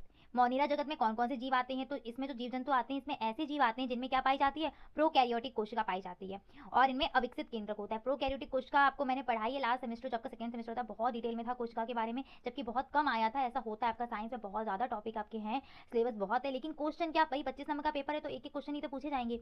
वहीं पर आपको पता बढ़ाया था प्रोकैरियोटिक कोशिका और यूकैरियोटिक कोशिका क्या होती है। प्रोकैरियोटिक कोशिका क्या होती है? जिसमें केंद्रक आपका अल्प विकसित या अर्ध विकसित होता है। ठीक है, अविकसित बोल सकते हो, विकसित नहीं होगा पूरा। ठीक है, तो मोनेरा जगत में ऐसे जीव जंतु आएंगे जिनमें क्या पाई जाएगी? प्रोकैरियोटिक कोशिका पाई जाती है, या फिर आप बोल सकते हो जिनमें अविकसित केंद्रक होता है। इसमें आता है आपका जीवाणु। कौन? मोनेरा जगत में कौन आएगा? जीवाणु। ऑब्जेक्टिव क्वेश्चन बन सकता है कि निम्नलिखित में से कौन सा जीव मोनेरा जगत में आता है? जीवाणु, आपका पैरामीशियम, अमीबा, यूग्लिना, इस तरीके से ऑप्शन बनेगा, तो वहां पर आपको ध्यान रखना है। नेक्स्ट है आपका प्रोटिस्टा जगत। तो प्रोटिस्टा जगत में आपके कौन कौन से आते हैं? प्रोटिस्टा जगत में आपके एक कोशिकीय जीव आते हैं जिनमें क्या होती है? यूकैरियोटिक जीव। यूकैरियोटिक जीव की ना बोलेंगे जिसमें यूकैरियोटिक कोशिका पाई जाएगी, और यूकैरियोटिक कोशिका क्या होती है? विकसित होती है। ठीक है, जिसमें एक विकसित केंद्रक पाया जाता है। और कैसे जीव आने हैं? एक कोशिकीय जीव। कैसे होंगे? यूकैरियोटिक। और यूकैरियोटिक में भी कौन से? एक कोशिकीय जीव आएंगे जिनमें एक कोशिका पाई जाएगी, और इनकी विशेषता में आप लिख सकते हैं कि इनमें विकसित केंद्रक पाया जाता है। कौन कौन से आते हैं इसमें? अमीबा हो गया, पैरामीशियम, यूग्लिना, ये सभी जितने उदाहरण है सभी के उदाहरण को बहुत अच्छे से हाईलाइट करके लिखा करो, क्योंकि इनसे आपके ऑब्जेक्टिव ऑब्जेक्टिव प्रश्न बनते हैं, ठीक है। नेक्स्ट बात करते हैं युगलिना की। तो युगलिना इसलिए भी आपका इंपॉर्टेंट है कि युगलिना को पादप और जंतु के बीच की कड़ी कहते हैं। क्या कहते हैं युगलिना को? पादप और जंतु के बीच की कड़ी। जैसे कि मुझे याद आ रहा है, आपको मैंने क्वेश्चन पढ़ाया था, फर्स्ट सेमेस्टर में था ये, शायद आपको सेकंड में भी पढ़ाया होगा। सजीव और निर्जीव के बीच की कड़ी किसे कहते हैं? अगर आप लोग को आंसर आ रहा है तो आप लोग मुझे कमेंट सेक्शन में टाइप करके बताना कि सजीव और निर्जीव के बीच की कड़ी किसे कहते हैं। और आज हमने एक और सीख लिया, क्या? पादप और जंतु के बीच की कड़ी क्या होती है? युगलिना। यानी कि ये पौधों की तरफ भी व्यवहार करता है और जंतुओं की तरह भी। यहाँ पर कुछ भी करके हाईलाइट कर लेना, या फिर अलग अगर आप नोट्स बना रहे हैं तो अलग पेन से लिख लीजिएगा, जैसे भी हो, इसको ध्यान रखना, ऑब्जेक्टिव के लिए काफी इंपॉर्टेंट है ये। नेक्स्ट है आपका कवक जगत, फंगी किंगडम बोलते हैं इसको। कवक जगत में कौन कौन से जीव आएंगे? तो कवक जगत में जितने भी आपके कवक हैं, सभी कवक इसमें आते हैं। अब कवक होते क्या है? कवक के बारे में आपने सुना होगा, कवक परिजीवी होते हैं, अपना भोजन खुद नहीं बना पाते हैं, क्योंकि क्या है, इनके पास हरा कलर का पदार्थ नहीं होता, यानी कि पर्णहरित नहीं होता है। तो इसीलिए क्या है, इसमें ऐसे जीव आते हैं, यानी कि जो परजीवी होते हैं, यानी कि ये किस पर डिपेंड रहेंगे? दूसरों पर डिपेंड रहेंगे भोजन के लिए। उसमें दूसरी जो चीज़ होगी वो मृत पदार्थ भी हो सकते हैं, मरे हुए जीव जंतु भी हो सकते हैं। मृत पदार्थों पर भोजन के लिए निर्भर वाले जीव भी इसी में शामिल है। कवक, आपने कवक देखे होंगे, फंगी फंगस नहीं होता है जो लग जाता है जैसे ब्रेड वगैरह पे भी आप देख सकते हो, वही, ठीक है। इनमें क्या पाई जाती है? यूकैरियोटिक कोशिका पाई जाती है, किसमें? कवक में। अब इसमें कौन कौन से मशरूम वगैरह इसी का एग्जाम्पल है, और सभी प्रकार के जितने भी कवक होंगे सारे किसमें आएंगे? फंगी किंगडम में आएंगे। नेक्स्ट आते हैं पादप जगत की बात करते हैं। तो पादप जगत, पादप और जंतु जगत आपको दो देखने को मिलेंगे, प्लांट किंगडम और एनिमल किंगडम। तो प्लांट किंगडम में सारे प्लांट्स आ जाएंगे, जितने भी पेड़ पौधे होंगे, जो जिनमें क्या होगी? बहु कोशिकाएं होती होंगी, सारे हरे हरे पेड़ पौधे इसमें सम्मिलित हैं। इसको दूसरे नाम से और जानते हैं, जिसका है आपका मतलब इसका जो दूसरा नाम है वो है फ्लोरा। इसको याद रखना, ऑब्जेक्टिव में पूछा जाता है कि फ्लोरा जगत को क्या कहते हैं, तो आपका पादप जगत का ही नाम है फ्लोरा जगत, ठीक है। जंतु जगत जो है, इसमें सभी प्रकार के बहुकोशिकीय जंतु आते हैं, जैसे मनुष्य की बात करें तो वो भी इसी जगत में आएगा। और भी जो जीव जंतु है, गाय भैंस घोड़ा बकरी, ये सब किस में आने? इसी में आने हैं, और इसका नाम है फोना, ठीक है। पादप जगत को कहते हैं फ्लोरा, और जो जंतु जगत है इसको कहते हैं फोना, ठीक है। तो ये दोनों ध्यान रखना, किसके लिए? ऑब्जेक्टिव के लिए। अब नेक्स्ट बात करते हैं कोशिका के आधार पर जीवों के प्रकार। तो ये आपका इंपॉर्टेंट है, ये भी आपको लास्ट क्लास में कराया था जब आपका सेमेस्टर था वहाँ पर। तो कोशिका के आधार पर दो प्रकार के जीव होते हैं, एक होते हैं एक कोशिकीय और होते हैं आपके बहुकोशिकीय। एक कोशिकीय जीव कौन से होंगे? जिनका शरीर केवल एक कोशिका से मिलकर बना होगा, उनको कहते हैं एक कोशिकीय जीव, यानी कि यूनिसेलुलर ऑर्गेनिज्म। उदाहरण की बात करें तो अभी आप पढ़ के आए हैं कौन कौन से? अमीबा, पैरामीशियम और यूग्लिना, ये सब क्या है? एक कोशिकीय जीव है। नेक्स्ट है आपका बहुकोशिकीय जीव। तो बहुकोशिकीय जीव में कौन से आएंगे? ऐसे जीव जंतु जिनका शरीर होगा वो क्या एक से अधिक कोशिका का मिलकर बना होगा, वो आते हैं बहुकोशिकीय में, जैसे मनुष्य हो गया, गाय घोड़ा इत्यादि, ठीक है। ये तो आप समझ ही गए होंगे, पहले से आपको ये लर्न भी होगा। नेक्स्ट आते हैं सजीवों में होने वाली जैविक क्रियाएं। तो सजीवों में कौन कौन सी क्रियाएं होती है? ये भी आपका लास्ट सेमेस्टर में टॉपिक था। श्वसन हो गया, पोषण, वृद्धि, गति, उत्सर्जन, प्रजनन, और वृद्धि यहाँ डबल बार हो गया है तो कोई दिक्कत नहीं है, इसको हटा दीजिए यहाँ से, ठीक है। तो कौन कौन सी क्रियाएं आएंगी? श्वसन, पोषण, वृद्धि, गति, उत्सर्जन और प्रजनन इत्यादि क्रियाएं सजीवों में होती हैं। अब हमें क्या पढ़ना है कि कौन सी क्रिया में कौन सा ऑर्गन यूज होता है, ये पूछा जा सकता है। तो श्वसन की क्रिया क्या होती है? सभी जानते हैं, ऑक्सीजन को लेना, सॉरी गलत हो गया, कार्बन डाइऑक्साइड, उल्टा बोल रही हूँ बार बार, ऑक्सीजन को ग्रहण करना और कार्बन डाइऑक्साइड को बाहर निकालना। साथ साथ जो ऑक्सीजन हम लेंगे वो अंदर जाकर क्या करती है? ग्लूकोज से रिएक्शन करती है, और क्या है? हमें ऊर्जा प्राप्त होती है। यही क्रिया क्या है? श्वसन की क्रिया। श्वसन की क्रिया में कौन कौन से अंग आते हैं? तो जो लास्ट सेमेस्टर हमने पढ़ा है उसमें पूरा आपका मनुष्य के बारे में था। मनुष्य में जितने भी अंग पाए जाते हैं, जो भी तंत्र होते हैं, अंग तंत्र सब कुछ था, तो वहाँ पर हमने श्वसन तंत्र पढ़ा था। कौन कौन से अंग आते थे आपके? नासिका हो गई, फेफड़े हो गए, ये सब श्वसन अंग है। तो मनुष्य में अगर कोई पूछे कि जो मुख्य श्वसन अंग है वो कौन सा है? फेफड़े होता है मनुष्य में, ठीक है। बाकी नासिका और श्वास नली ये सब आप लिख ही सकते हैं। हम देखते हैं यहाँ पर कुछ और अन्य जीवों के, जैसे केंचुआ हो गया, तो केंचुआ श्वसन करता है आपका त्वचा से। पक्षियों में श्वसन होता है फेफड़ों से। सरीसृप में रेस्पिरेशन होता है आपका फेफड़े से। कॉकरोच में श्वास रंध्र यानी कि एयर होल्स पाए जाते हैं। मछली में गिल्स पाए जाते हैं। ऐसा भी क्वेश्चन आ सकता है कि मछली का अनुकूलन अंग क्या है, तो वो आपका गिल्स हो जाएगा। अगर करते हैं कीट, तो कीट में पाई जाती है वातक नली। झींगा में पाया जाता है गिल्स। स्तनधारियों में फेफड़े, और मेढक में आपका त्वचा और फेफड़े दोनों से ही श्वसन होता है। नेक्स्ट मनुष्यों का भी यहाँ पर मैंने लिख दिया, मनुष्य व अन्य जीवों में नाक, श्वास नली, श्वसनी, फेफड़े, ये सभी श्वसन अंग होते हैं। कार्य की बात करें तो ऑक्सीजन को शरीर के अंदर ले जाना और कार्बन डाइऑक्साइड को बाहर निकालना, और साथ साथ हमें ऊर्जा प्रदान करना, ठीक है। ऊर्जा प्रदान करना भी लिख लेना, क्योंकि श्वसन की क्रिया बिना ऊर्जा के इनकम्प्लीट है। अगर केवल ऑक्सीजन अंदर गई और CO2 बाहर निकली तो इसको हम क्या बोलते हैं? ब्रीथिंग, ठीक है। केवल सांस लेना जिसको बोलते हैं श्वासोच्छ्वास, ठीक है। श्वसन में क्या होता है? सांस मतलब ऑक्सीजन ली, कार्बन डाइऑक्साइड निकाली, साथ साथ क्या हुआ? अंदर जो एनर्जी रिलीज होती है वो भी आता है इसका आपका रेस्पिरेशन में। नेक्स्ट है आपका गति या मूवमेंट। तो गति करने के लिए जिन अंग का प्रयोग करते हैं उसको हम बोलते हैं प्रचलन अंग, यानी कि चलते हैं ना, तो इसीलिए प्रचलन अंग।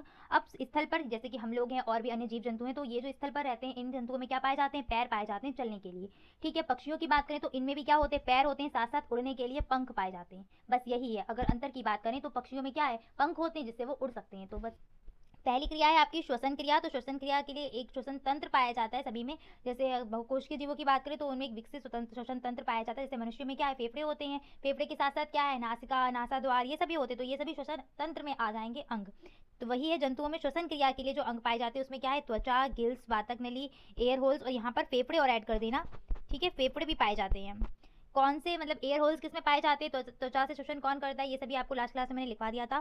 पौधों में श्वसन की बात करें तो पौधों में श्वसन की क्रिया के लिए पत्तियों में रंध्र पाए जाते हैं, ठीक है, और जो पौधों में श्वसन की क्रिया होती है वो तने और जड़ में भी होती है, तो वहाँ पर भी रंध्र पाए जाते हैं। इस क्रिया में होता क्या है, कार्य क्या है इसका, तो ऑक्सीजन इसमें ली जाती है और कार्बन डाइऑक्साइड को बाहर निकालते हैं, बाहर निकालना और ऊर्जा प्राप्त होना, यही क्या है, श्वसन की क्रिया है, ठीक है, ये निकालना पूरा लिखा है।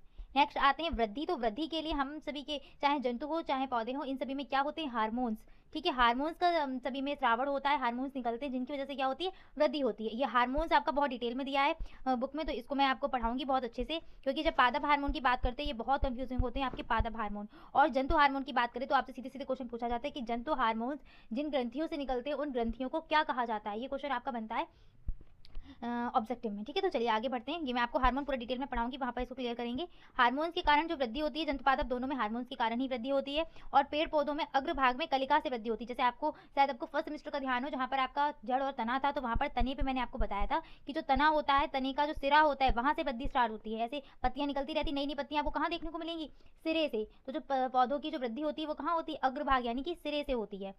अच्छा, इस वृद्धि के बाद हमें देखने परिवर्तन क्या होगा या कार्य क्या होगा इसका, तो वृद्धि में क्या होता है, शरीर के अंगों का विकास होता है। अगर पादप में वृद्धि हो रही है तो पौधों की लंबाई बढ़ेगी, सीधी सी बात है। आगे बढ़ते हैं, पोषण। स्पीड थोड़ी फास्ट हो रही होगी शायद, मुझे ऐसा लग रहा है कि मैं थोड़ा ज़्यादा ही रेल बनी जा रही हूँ। तो देखिए आपके एग्जाम भी नज़दीक हैं, टाइम है अभी, लेकिन इतना ये नहीं कि हम आराम से करते हुए चलें, इसलिए जितना होता जा रहा है साथ साथ में आप लोग उतना तैयार करते हुए चला करिए, ठीक है। बहुत ज़्यादा लंबी क्लास नहीं होती है मेरी, तो जितना भी होता है मुश्किल से 10 या 15 मिनट का टाइम होता है, या फिर ज़्यादा से ज़्यादा 20 मिनट, मतलब 30 मिनट से कम की ही क्लास रहती है। बहुत रेयर बता रही हूँ कि जो 30 मिनट तक जाएगी, वरना 30 मिनट से कम यानी कि 15 या 20 मिनट में ही खत्म हो जाती है क्लास। तो जितना सिलेबस हो जाता है एक क्लास का, उसको तुरंत का तुरंत आप अपना रिवाइज कर लीजिए, ठीक है। नेक्स्ट डे एक बार और फिर से रिवाइज कर लीजिए, बस इतने में आपका तैयार हो जाएगा। लास्ट टाइम पे आपको परेशान नहीं होना पड़ेगा, ठीक है। और मैथ्स में आप लोग ज़्यादा फोकस करिएगा, क्योंकि मैंने नोटिस किया है कि मैथ्स में आप लोगों की बहुत बच्चों की बैक लगती है। देखिए मेरे करने से कुछ नहीं होगा, मैं बस आपको समझा सकती हूँ, मैथ्स करना आपको ही है। कैलकुलेशन वहाँ आपको करनी है, मेथड कहाँ कौन सा लगना है ये भी आपको करना है। बस आप क्या कर सकते हैं, जितना मैंने मैथ्स में पढ़ा है उसकी बार बार प्रैक्टिस कीजिए। जिन बच्चों की मैथ्स वीक है वो लेक्चर को 1 से 2 बार देख लिया करो, 2 से 3 बार कर लो, कोई परेशानी थोड़ी ना है। अपना फ़ोन, अपना घर, सब कुछ है, तो अब आराम से उस चीज़ को प्रैक्टिस करते रहो। बस जितना मैथ्स को प्रैक्टिस कर लोगे ना, उतनी ही मैथ्स आसान हो जाएगी, और आगे भी आपकी टेट में भी काम आनी है, तो मैथ्स से भागना नहीं है, ठीक है। चलिए, यहाँ तो बस 25 नंबर की आती है डीएलएड में, वहाँ आपको 30 नंबर की देखने को मिलेगी, और ऐसे ही सुपर टेट में भी मिलने वाली है। तो मैथ्स पे फोकस करिएगा अपना, जो बेसिक चीज़ें हैं उनको थोड़ा सा अच्छे से तैयार करिए। चलिए आगे बढ़ते हैं। पोषण। पोषण क्या है आपका, जंतु में पोषण पाचन तंत्र के माध्यम से होता है, और पाचन तंत्र में विभिन्न अंग पाए जाते हैं। एक बात बताई थी आपको लास्ट सेमेस्टर में कि जो भी पादप हो या जंतु हो, उसके निर्माण की सबसे छोटी इकाई क्या होती है, कोशिका। ये कोशिका मिलकर क्या बनाती हैं, ऊतक बनाती हैं, ठीक है। कई सारे ऊतक मिलकर क्या बनाते हैं, ऊतक तंत्र बनता है। फिर ऊतक तंत्र मिलकर क्या बनता है, अंग बनता है, और अंग मिलकर क्या बन जाता है आपका, अंग तंत्र। और ये पाचन तंत्र किससे मिलकर बना होगा, अंगों से ही मिलकर बना होगा।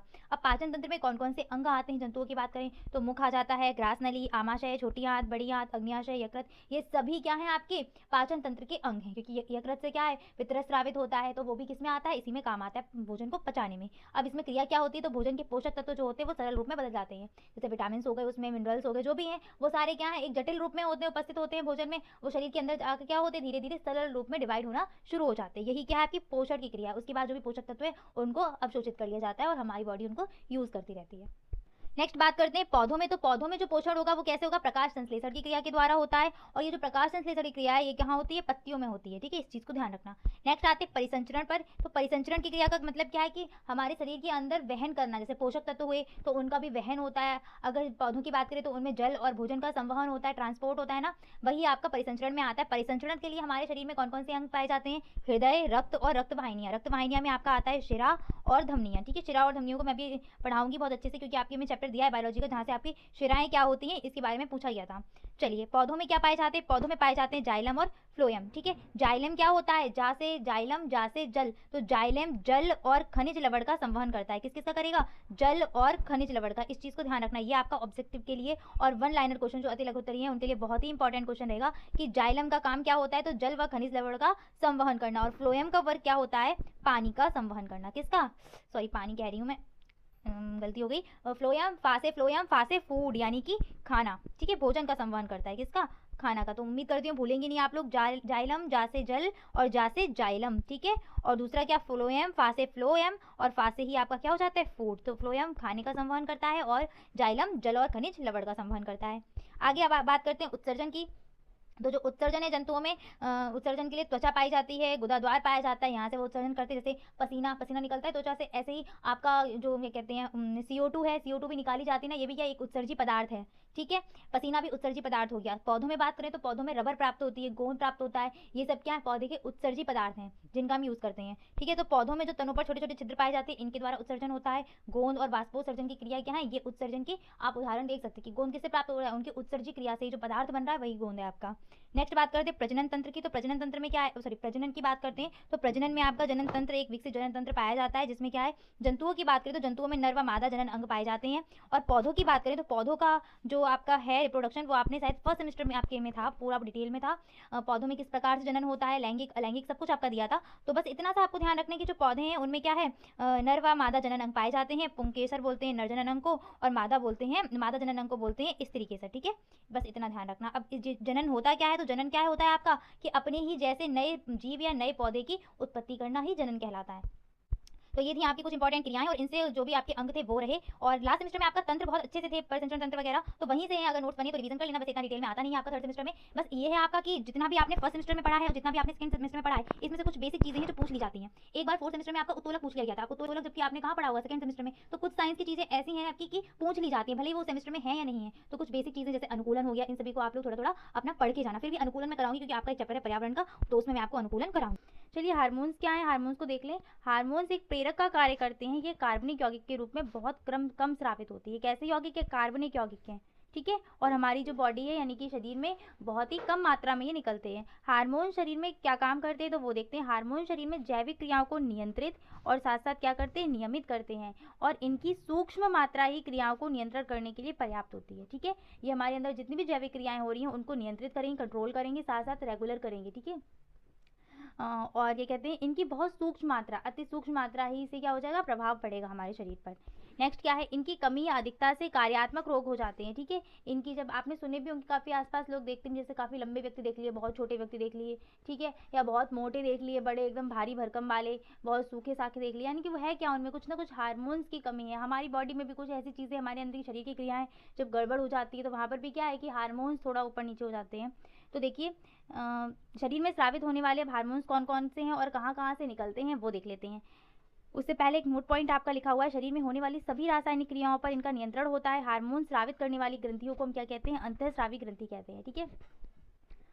चलिए आगे बढ़ते हैं। बहिस्रावी ग्रंथियां अंतःस्रावी पढ़ रहे हैं तो साथ साथ पूछ लगा कि बहिस्रावी भी आपको पढ़ा दूं। ये ग्रंथियां क्या होती हैं कि बहिस्रावी जो ग्रंथियां, इसमें बहने वाला पदार्थ वाहिकाओं के द्वारा संबंधित अंग तक पहुंच जाता है। कहने का मतलब है कि इसमें वाहिकाएं या नलियां पाई जाती हैं जिसके द्वारा जो भी पदार्थ है वो उस अंग तक पहुंच जाएगा। जैसे लार ग्रंथि हो गई, स्वेद ग्रंथि पसीने वाली जो ग्रंथियां होंगी, अश्रु ग्रंथि और आपकी दुग्ध ग्रंथि। तो जो भी पदार्थ है वो इन वाहिकाओं में बहेगा और सीधे सीधे संबंधित अंग तक पहुंच जाएगा। बात करते हैं अंतःस्रावी ग्रंथियां की, तो ये ग्रंथियां क्या काम करती हैं, इसमें जो पदार्थ बहेगा वो नलिकाएं इसमें होती ही नहीं है, तो इसमें पदार्थ को ले जाने के लिए नलिका नहीं पाई जाती है, ये पदार्थ सीधे सीधे हृदय में फैल जाता है, ठीक है। ये आपकी अंतःस्रावी ग्रंथियां हैं, जैसे आपकी पीयूष ग्रंथि हो गई, थायराइड ग्रंथि हो गई, जनन ग्रंथि हो गई, अधिवक्र ग्रंथि हो गई, ठीक है।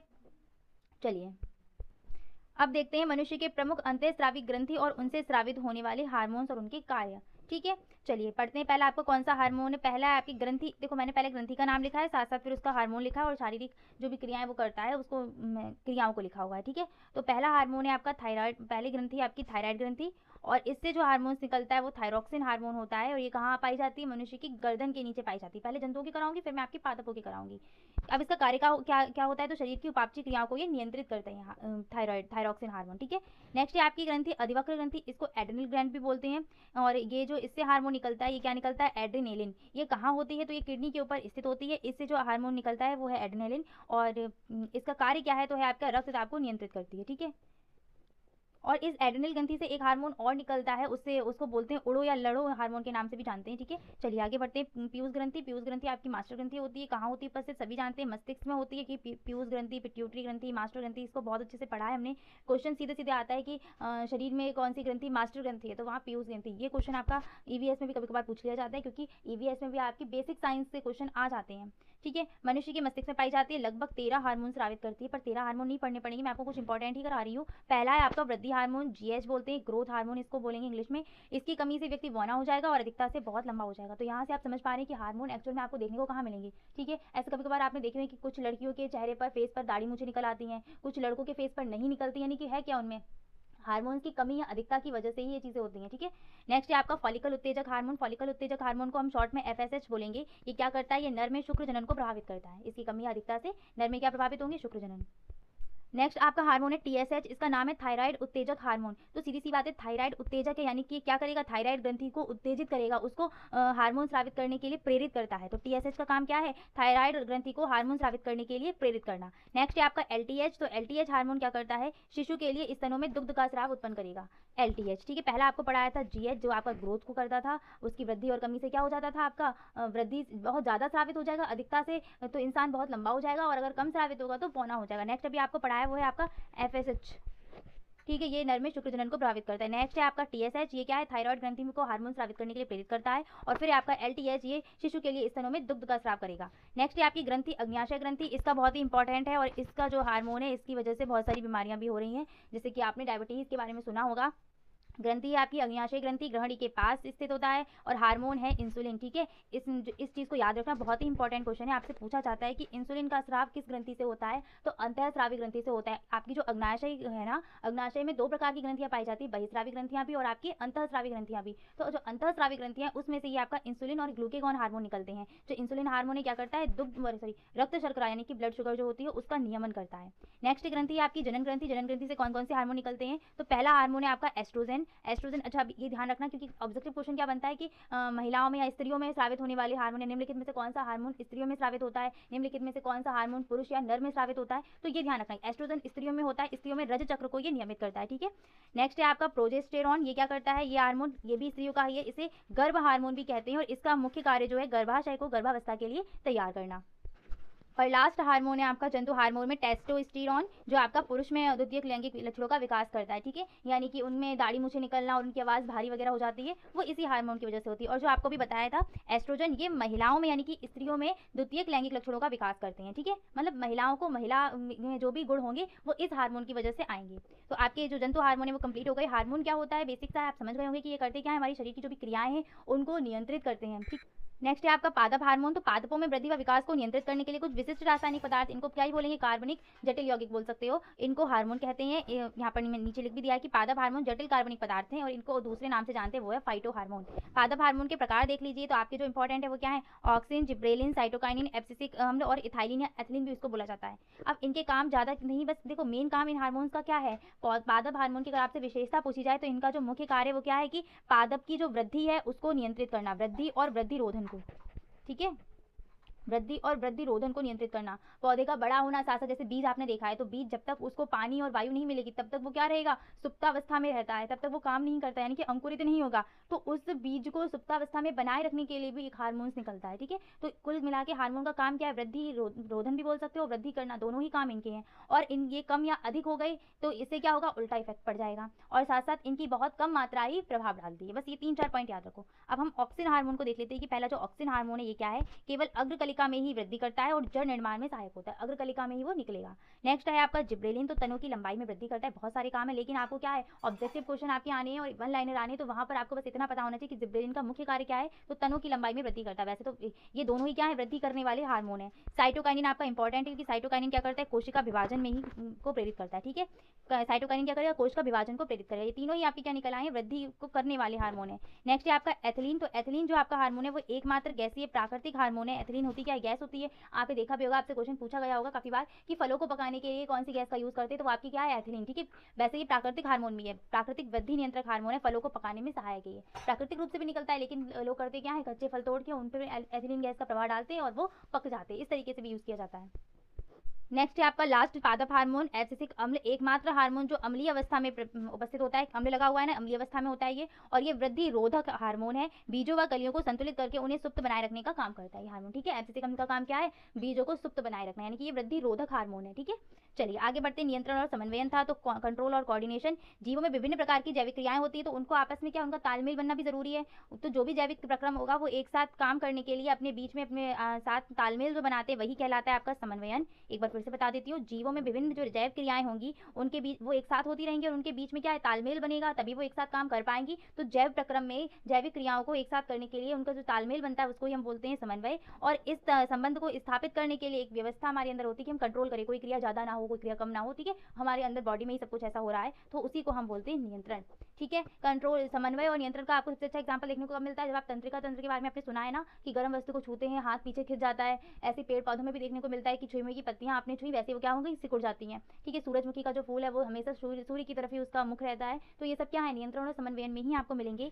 यहाँ पर है जीवों में नियंत्रण और समन्वयन के लिए विकसित तंत्रिका तंत्र पाया जाता है, इस चीज को ध्यान रखना। पर पादपों में ऐसा कोई तंत्रिका तंत्र नहीं होता है। पादपों में एक चीज ध्यान रखना है, छुई का पौधा, जो छुई का पौधा है वो भी आपका दिखाएगा, और साथ साथ आपके उसमें भी आपको देखने को मिलता है सूरजमुखी में। ठीक है, तो नियंत्रण और समन्वयन के लिए क्या है, हमारे अंदर या मनुष्य में या जीवों में एक विकसित तंत्रिका तंत्र पाया जाता है। चैप्टर का नियम है आपका सूक्ष्म जीवों का संसार। इस चैप्टर के अंतर्गत आपको पहले तो सूक्ष्म जीवों के बारे में पढ़ना होगा, साथ साथ सूक्ष्म जीव की क्या क्या संरचना है, इनका हमारे जीवन में क्या उपयोग है, इनसे क्या क्या हानियां होती हैं, इन सभी के बारे में जानना होगा। और फिर इसका जो नेक्स्ट टॉपिक आपको पढ़ना होगा वो क्या है, आपका भोजन या खाद्य पदार्थों का परिरक्षण किस तरीके से किया जाता है। चलिए स्टार्ट करते हैं आपका सूक्ष्म जीव का चैप्टर। सूक्ष्म जीव क्या होते हैं, तो नाम से ही समझ में आ रहा है कि सूक्ष्म मीन्स क्या होंगे, बहुत छोटे जीव मीन्स जीव, यानी कि ऐसे जीव जिन्हें मनुष्य नग्न आंखों से नहीं देख सकता, क्या कहलाते हैं, आपके सूक्ष्म जीव कहलाते हैं। साथ साथ इन्हें देखने के लिए हमें किसकी आवश्यकता पड़ने वाली है, सूक्ष्मदर्शी की। बिना सूक्ष्मदर्शी के हम इन जीवों को नहीं देख पाएंगे। बात करते हैं सूक्ष्म जीवों का अध्ययन कहाँ किया जाता है, तो सूक्ष्म जीवों का अध्ययन करते हैं हम सूक्ष्म जैविकी में। ठीक है, माइक्रोबायोलॉजी इसको बोलते हैं। सूक्ष्म जैविकी में हम किसका अध्ययन करते हैं, सूक्ष्म जीव का। नेक्स्ट पॉइंट है कि सूक्ष्म जैविकी का जनक किसको कहा जाता है, तो सूक्ष्म जैविकी का जनक कहा जाता है एंटोनी वॉन ल्यूवेनहॉक को। क्यों कहा जाता है, क्योंकि सबसे पहले अध्ययन इन्होंने ही किया था, एक तरीके से बोल सकते हैं कि इन्होंने ही सूक्ष्म जैविकी की खोज की थी, इसीलिए इनको इसका जनक कहा जाता है।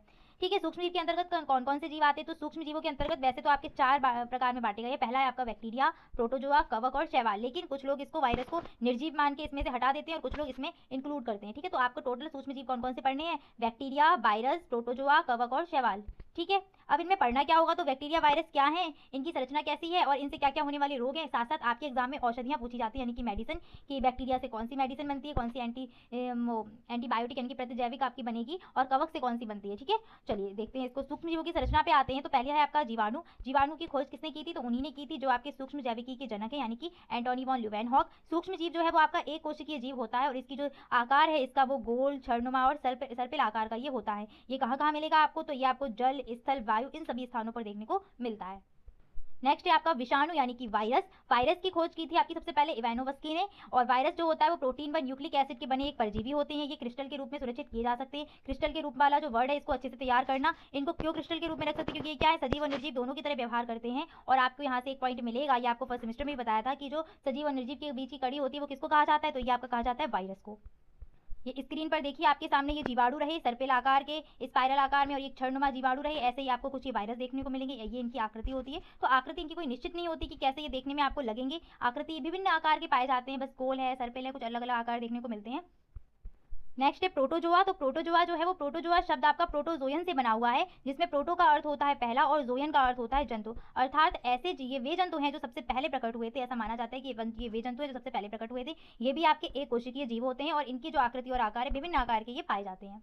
नेक्स्ट बात करते हैं कवक और फंगी की। तो ये तो आपने अपने आसपास देखे भी होंगे बहुत सारे। फफूंद बोलते हैं, फफूंद आपने देखा होगा ना, फफूंद इसी का एग्जांपल है जो ब्रेड वगैरह पे या फिर रोटी पे लग जाती है। इसको आप घर पे भी देख सकते हो कि जब सब्जी वगैरह हो या खाना जो सड़ जाता है, खराब हो जाता है, उसके ऊपर आपको कई सारे फफूंद देखने को मिलती है। वही ये एग्जाम्पल है फफूंद कवक का। तो इनमें प्रायः पर्णहरिम नहीं पाया जाता है। आपने कवक को देखा भी होगा, वो हरे कलर की नहीं होती, इनकी पर्णहरिम उसमें कुछ कुछ वो व्हाइट कलर में होती है, ब्राउन व्हाइट ब्लैक इस टाइप में होती है कुछ कुछ। और ये परजीवी, मृतोपजीवी और सहजीवी होते हैं। परजीवी का मतलब क्या है कि दूसरों से भोजन प्राप्त करना, मृतोपजीवी मरे हुए सड़े गले पदार्थों से भोजन भोजन प्राप्त करना, और सहजीवी का मतलब है कि किसी के साथ रह के, यानी कि कुछ उसको देना और कुछ उससे लेना, सहजीवित। ठीक है, इसमें आपका लाइकेन का एग्जाम्पल आता है। ये शैवाल के साथ सहजीविता का जो उदाहरण प्रस्तुत करते हैं वो है आपका लाइकेन। लाइकेन में आपका शैवाल और कवक दोनों होते हैं, तो वहीं से आया है ये सहजीवी। नेक्स्ट इनकी संरचना की बात करें तो धागेनुमा कवक सूत्रों से ये बने होते हैं, और ये जो धागेनुमा कवक सूत्र हैं ये आपके सेलुलोज और काइटिन के बने हुए होते हैं। बस इतना ही इसमें तैयार करना है।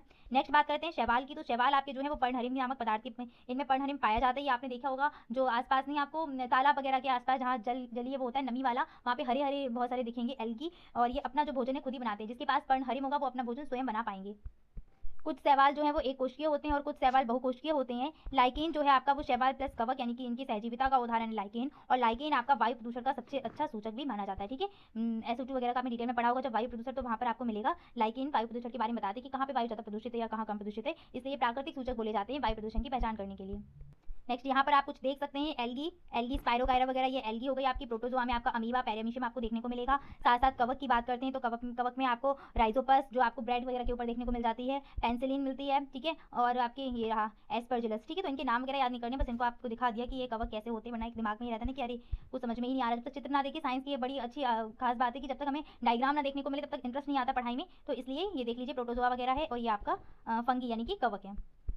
चलिए नेक्स्ट आगे बढ़ते हैं। आपका है फिर सूक्ष्म जीवों के लाभदायक उपयोग, यानी कि कौन कौन सी जगह हम सूक्ष्म जीवों का उपयोग करते हैं और उनसे हमें लाभ होता है। तो सबसे पहला है घरेलू उत्पादों के निर्माण में, जैसे दही हो गया, इडली, डोसा, पनीर, इन सभी के निर्माण में करते हैं। ब्रेड वगैरह के निर्माण में भी इन्हीं का यूज होता है सूक्ष्म जीवों का। नेक्स्ट औद्योगिक उत्पादों के निर्माण में, शराब वगैरह जो बनती है वहाँ पर भी इनका यूज किया जाता है। साथ साथ सबसे इंपॉर्टेंट पॉइंट है आपका प्रतिजैविक के निर्माण में, और आपका यहाँ से क्वेश्चन आया हुआ है जीवाणु से प्राप्त होने वाले 2 प्रतिजैविक के नाम लिखो। ठीक है, तो एक तो आपका है स्ट्रेप्टोमाइसिन, आपने सुनी भी होगी, और एक नेक्स्ट है आपका नियोमाइसिन यहाँ पर, और तीसरा नाम मैंने लिखा हुआ है पॉलीमिक्सिन। ठीक है, पहला है स्ट्रेप्टोमाइसिन, दूसरा है नियोमाइसिन, और तीसरी आपके सामने पॉलीमिक्सिन। नेक्स्ट कवक से प्राप्त होने वाली जो प्रतिजैविक है ये बहुत पूछी जाती है आपसे, इसको तैयार कर लेना। पेंसिलिन है आपकी कवक से प्राप्त होने वाला प्रतिजैवक। ठीक है, सूक्ष्म जीवों का अगला उपयोग क्या है, जैव उर्वरक के रूप में इनका प्रयोग करते हैं, यानी कि बोल सकते हो कि मृदा की उर्वरा शक्ति को बढ़ाने के लिए। जैसे आपने राइजोबियम का सुना होगा, राइजोबियम नामक जो जीवाणु है वो नाइट्रोजन स्थिरीकरण का कार्य करता है। ठीक है, मृदा की उर्वरता को बढ़ाता है। नेक्स्ट क्या है, पर्यावरण संशोधन में भी आपका पर्यावरण शोधन में भी आपका सूक्ष्म जीवों का यूज किया जाता है। ठीक है, तो ये इनके लाभदायक उपयोग हो गए। हानिकारक उपयोग की बात करें तो हानिकारक उपयोग क्या है कि हानियां, सीधे सीधे बोल सकते हो कि इनसे क्या क्या हानियां होती हैं हमें। तो इनसे जो होने वाली हानियां, सबसे पहला क्या है, मनुष्य में रोग कारक, यानी कि मनुष्य में रोग उत्पन्न करते, पैदा करने का काम करते हैं, रोग का वाह करने का काम करेंगे। सेम जंतुओं में भी यही आपका रहेगा रोग कारक। पौधों में भी इनसे होता है। आपका गेहूं में पूछा गया था कि गेहूं निम्नलिखित में से किसमें कंडुआ रोग होता है, तो गेहूं में आपका कंडुआ रोग होता है। वही बात है कि इतना सिलेबस आपका दे दिया है ना साइंस में, रोग वो ऐसे हैं आपके कि मैं आपको सिर्फ जो मनुष्य में आपके होने वाले रोग हैं वो मैं बताऊंगी, क्योंकि बेसिक इनसे ही पूछा आपसे जाता है। आगे भी अगर आपसे कोई जनरल साइंस के क्वेश्चन बनेंगे तो यहीं से बनते हैं। ये जो पौधों वगैरह के रहे आपसे रोग बहुत कम पूछे जाते हैं, बस एक बार अब चाहे तो बैक पेपर हो जो भी हो, आपका कंडुआ रोग आया हुआ है कि कंडुआ रोग किसमें होता है, तो आपका गेहूं में होता है। ठीक है, कंडुआ। तो इससे हानियां क्या क्या होती है सूक्ष्म जीवों से, पहला है मनुष्य में रोग कारक के रूप में रोग कारक, जंतुओं में रोग कारक, पौधों में रोग कारक, और भोजन में विषाक्तता, यानी कि भोजन खराब भी किसके कारण होता है, आपका सूक्ष्म जीवों के कारण। नेक्स्ट जो आपका था जीवाणु से होने वाले रोग, तो अभी जो मैंने आपको बताया कि इनसे रोग होते हैं, तो हम पढ़ते हैं आपके जीवाणु से होने वाले रोग, विषाणु से होने वाले, प्रोटोजोआ से और कवक से, क्योंकि यहाँ से आपके प्रश्न पूछे जा सकते हैं एग्जाम में। ठीक है, ये तो हमने पढ़ लिया कि सूक्ष्म जीवों से क्या क्या हानियां होती है, तो सीधे सीधे सूक्ष्म जीव क्या करते हैं, रोग उत्पन्न करते हैं, यानी कि रोग का वाहक करते हैं। ठीक है, तो चलिए देखते पहले जीवाणु है सूक्ष्म जीव आपका, जिससे होने वाले रोग कौन कौन से आपके, तो इसलिए ट्रिक आप याद कर लो। पंडित का टीका न्यू है, पंडित से क्या हो जाएगा आपका प्लेग, डी से डिप्टीथीरिया, ता से तपेदिक, का से काली खांसी, फिर का से कोढ़। ठीक है, और टी से टिटनिस और टाइफाइड, न्यू से न्यूमोनिया और है से हेजा। ठीक है, इस तरीके से इनको याद कर लो। प्लेग, डिप्टीथीरिया, तपेदिक, काली खांसी, कोढ़, टिटनिस, टाइफाइड, न्यूमोनिया और हैजा, ये सभी जीवाणुओं से होने वाले रोग हैं, और ट्रिक आपकी रही पंडित का टीका न्यू है। नेक्स्ट आपका है विषाणु से होने वाले रोग, तो विषाणु से आपका रेबीज बहुत इंपॉर्टेंट है, ये कुत्ते के काटने से होता है रेबीज। चेचक, चेचक भी आपका बहुत इंपॉर्टेंट है, पूछा जाता है चेचक। छोटी माता, खसरा, पोलियो, एड्स, गलसुआ, चिकनगुनिया, ये सभी क्या है विषाणु से होने वाले रोग हैं, जिसमें आपके सबसे इंपॉर्टेंट रहने वाले हैं पोलियो, रेबीज, चेचक और ये खसरा, छोटी माता और चिकनगुनिया एक जैसे, तो ये तो आपको याद रहेंगी, इन सभी को याद कर लेना, और खासकर एड्स। ठीक है, ये चार जो आपके 3-4 हैं ये पूछे जाते हैं एग्जाम में। नेक्स्ट बात करते हैं प्रोटोजोआ से होने वाले रोग, तो प्रोटोजोआ से जो होने वाले रोग हैं वो क्या है आपके, पायरिया, कालाजार, मलेरिया, पेचिश, सोने की बीमारी। ठीक है, इनमें जो आपका ट्रिक है आपकी वो है पापा काम पे सोते हैं, तो पापा के जो पा है, पा से क्या हो जाएगा आपका पायरिया, कालाजार काम से हो जाएगा, काका जो काम है वो उससे कालाजार, माँ से मलेरिया, पे से पेचिस, और सोते हैं तो सोने की बीमारी। तो इसको इस तरीके से याद करो। नेक्स्ट है आपका कवक से होने वाले रोग, तो कवक से जो रोग होते हैं वो होते हैं दाद, खाज, दमा, एथिकल फूड और आपका गंजापन। तो इसकी ट्रिक है गंजा दमाद खाए फ्रूट, गंजा दमाद यानी कि गंजा से गंजापन, दमाद जो था उससे दमा हो जाएगी, और जो दा बचा इससे आपकी दाद हो जाएगी, खाए से खाज, और फ्रूट से एथिकल फ्रूट, इसको हाथी पाव भी बोलते हैं। तो ये आपके कवक से होने वाले रोग है। तो इन सभी रोगों को अच्छे से तैयार कर लेना, क्योंकि इस चैप्टर में आपका है क्या सूक्ष्म जीव है, और सूक्ष्म जीव से वैसे तो बहुत कुछ है पढ़ने को, इनका जनन वगैरह बहुत कुछ आपका दिया गया है, लेकिन उससे कोई क्वेश्चन आने वाला नहीं है। आपका जो सिलेबस था उसमें क्या था, सूक्ष्म जीव क्या होते हैं, उनकी संरचना के बारे में, और साथ साथ जो मेन था आपका क्या कि इनका क्या उपयोग है, इनसे क्या लाभ होता है और क्या क्या हानियाँ होती हैं। ठीक है, ये आपके क्वेश्चंस थे। नेक्स्ट आपका नोट पॉइंट है सबसे पहला, दाल वाले पौधों की जड़ों में कौन सा जीवाणु होता है। तो आपको बता दूं, दाल वाले पौधों की जड़ों में राइजोबियम नाम का जीवाणु पाया जाता है जो नाइट्रोजन स्थिरीकरण का काम करता है। नेक्स्ट है आपका पॉइंट ईस्ट। ईस्ट एक कवक होता है, खमीर बोल सकते हो, ब्रेड वगैरह जब बनती है या पिज्जा वगैरह में भी ईस्ट डालते हैं उसके डो में, आपने देखा होगा शायद, तो वहाँ पर ये ईस्ट क्या है, आपका कवक है ये। ठीक है, नेक्स्ट दही। दही में उपस्थित वो जीवाणु के बारे में आप जानते हैं क्या है, लैक्टोबैसिलस होता है। लैक्टोबैसिलस के कारण ही दही जमता है। पेंसिलिन की खोज किसने की, ये बहुत इंपॉर्टेंट है, और आपकी प्रतिजैविक की पेंसिलिन किससे बनाई जाती है, इसका आंसर आप मुझे अभी बताएंगे। ठीक है, सभी लोग आंसर इसका टाइप करेंगे। पेंसिलिन किसका प्रतिजैविक यानी कि किस जीवाणु से, सॉरी जीवाणु कह रही हूँ, किस सूक्ष्म जीव से पेंसिलिन बनाई जाती है। पेंसिलिन की खोज आपकी की है अलेक्जेंडर फ्लेमिंग ने। और डबल रोटी में जो बनती है डबल रोटी, उसमें किसका यूज़ करते हैं, ईस्ट का। तो ये मैंने आपको ऊपर ही बता दिया है। कुछ नोट पॉइंट है जो मुझे लगा कि इस क्वेश्चन इस चैप्टर से आ सकते हैं। चलिए बढ़ते परीक्षण की तरफ। ये आपने लास्ट सेमेस्टर में पढ़ा होगा परीक्षण। परीक्षण क्या होता है आपका, परीक्षण का मतलब है सुरक्षित करना किसको, भोज्य पदार्थों यानी खाद्य पदार्थों को सड़ने से बचाना। ठीक है, खराब होने से उनको सुरक्षित करना। तो परीक्षण क्या है, एक ऐसी प्रक्रिया है जिसके द्वारा भोज्य पदार्थ लंबे समय तक ताजा और सुरक्षित रखे जा सकते हैं। ठीक है, यानी कि परीक्षण क्या है, परीक्षण वह प्रक्रिया है जिसके द्वारा भोज्य पदार्थों को उनकी बिना किसी गुणवत्ता और पौष्टिकता को कम किए हम लंबे समय तक तरोताजा रख सकते हैं। कहने का मतलब है कि जो भोज्य पदार्थ होंगे वो खराब होने से बचे रहेंगे और उनकी जो गुणवत्ता और पौष्टिकता होगी वो भी नष्ट नहीं होगी। ठीक है, अगर होगी भी तो बहुत ही कम मात्रा में वो नष्ट होगी, बहुत ज़्यादा नष्ट नहीं होती है। तो अब आगे बढ़ते हैं। जो आपका इस टॉपिक से जो क्वेश्चन आने वाला है वो इस तरीके से ही आता है। तो परीक्षण क्या है, परीक्षण को भोजन को परीक्षित करने की विधियां क्या क्या हैं, या फिर एक क्वेश्चन जो आपसे पूछा गया था वो है कि ऐसे किन्हीं 4 फलों के नाम लिखिए जिन्हें परीक्षित कर सकते हैं और उनके द्वारा परीक्षित किए गए पदार्थों का भी नाम लिखना है। तो क्वेश्चन आपका ऐसे भी बन सकता है कि कोई भी आपसे सब्जी या फल पूछे जा सकते हैं कि आप उनको परीक्षित कर पाते हैं कि नहीं, और अगर कर पा रहे हैं तो किन किन कौन कौन से मतलब परीक्षित करने के बाद पदार्थ बन रहे हैं उनके नाम लिखने हैं। तो 4 फल, जैसे पहला है आपका आम, तो आम का क्या क्या बन सकता है, अचार के रूप में उसको रखा जाता है, कैंडी बनती है, जूस आता है, तो इस तरीके से आम को परीक्षित करते हैं। सेब, सेब का क्या, सिरका, शराब, जूस, ये सब सेब के पदार्थ हैं। पपीता, पपीता से आपको कैंडी मिलती है, अचार मिलता है। ठीक है, सेब की भी कैंडी वगैरह आती है। अब तो जितने भी आपके फ्रूट्स है लगभग सभी की कैंडी आने ही लगी हैं। अनार, अनार से भी जूस, जैम, शरबत इत्यादि आपको प्राप्त होता है। जैम वगैरह जो है, जैम जेली, वो आपके इनसे बहुत बनाए जाते हैं। नेक्स्ट है आपका फल परीक्षण के प्रकार। तो फलों को परीक्षित करने के 2 प्रकार होते हैं, पहला है आपका स्थायी और दूसरा होता है अस्थायी। स्थायी परीक्षण में कौन कौन सी विधि का प्रयोग करते हैं, नमक के द्वारा, यानी कि जैसे अचार वगैरह होगा तो वहाँ पर नमक वगैरह काफी मात्रा में मिलाया जाता है जिससे क्या वो परीक्षित बना रहता है। चीनी विधि के द्वारा जैम जेली आपका बनेगा। ठीक है, रसायनों के द्वारा तो जैसे अचार बनाते हैं, अचार में भी कुछ केमिकल जैसे सिट्रिक एसिड वगैरह, एसिटिक एसिड वगैरह अचार में मिलाए जाते हैं ना, अम्ल, ये क्या आपके रसायन, तो रसायन का भी यूज करते हैं हम। नेक्स्ट है सुखाकर, सुखाकर भी खाद्य फल वगैरह को सुखाकर भी हम परीक्षित कर सकते हैं। नेक्स्ट है ऊष्मा के द्वारा, जैसे जैम जेली बनता है तो पकाकर ऊष्मा देकर उसको परीक्षित किया जाता है। स्थायी परीक्षण में क्या आएगा, जैसे कि हमें अपने घर में हम कोई भोज्य पदार्थ या फल वगैरह लेके आए तो उसको 10-15 दिन तक हम सड़ने से बचा सकें। तो इसमें क्या है, पहला तो उपाय यही है कि ठंडे स्थान पर रखें, यानी कि रेफ्रिजरेटर में उसको रखा जाता है, फ्रिज में रखा जाता है। ठीक है, नमी से दूर रखकर भी उसको हम बचा सकते हैं, साथ साथ वायु से दूर रखकर और जीवाणु मुक्त करके, यानी कि एक ऐसे स्थान पर होना चाहिए, डिब्बे में बंद कर दो, जहाँ पर क्या जीवाणु कम पनपे या फिर पनपने की उनकी जो स्पीड होगी वो कैसी होनी चाहिए, बहुत ही मंद होनी चाहिए। चलिए, अच्छा, खाद्य पदार्थों को नष्ट करने में सबसे ज्यादा भागीदारी कौन निभाते हैं, आपके जीवाणु और कवक। कवक या फफूंद और आपके ये जीवाणु हो गए ना, ये बहुत ज्यादा, इन्हीं की वजह से भोजन नष्ट हो जाता है। जैसे आपने गर्मियों के समय में देखा होगा, सुबह का खाना है, सब्जी बनी और शाम को अगर आप देखें तो उसकी जो सब्जी होगी उसके ऊपर आपको रुई की जैसी कुछ चीज़ें दिखाई देगी। वही जो रुई के जैसी आपको सॉफ्ट सॉफ्ट दिखाई देती है वो क्या होती है, आपकी कवक, यानी कि फंगी होता है वो। ठीक है, तो कवक या जीवाणु ये खाद्य पदार्थों को बहुत नष्ट करते हैं। नेक्स्ट आगे बढ़ाते हैं हम। टॉपिक आपका क्या है, आहार परीक्षण की विधियां। तो ये क्वेश्चन आपसे 2017 या 16 में आया, मैं यहाँ सन डालना भूल गई हूँ, इसको तैयार कर लेना,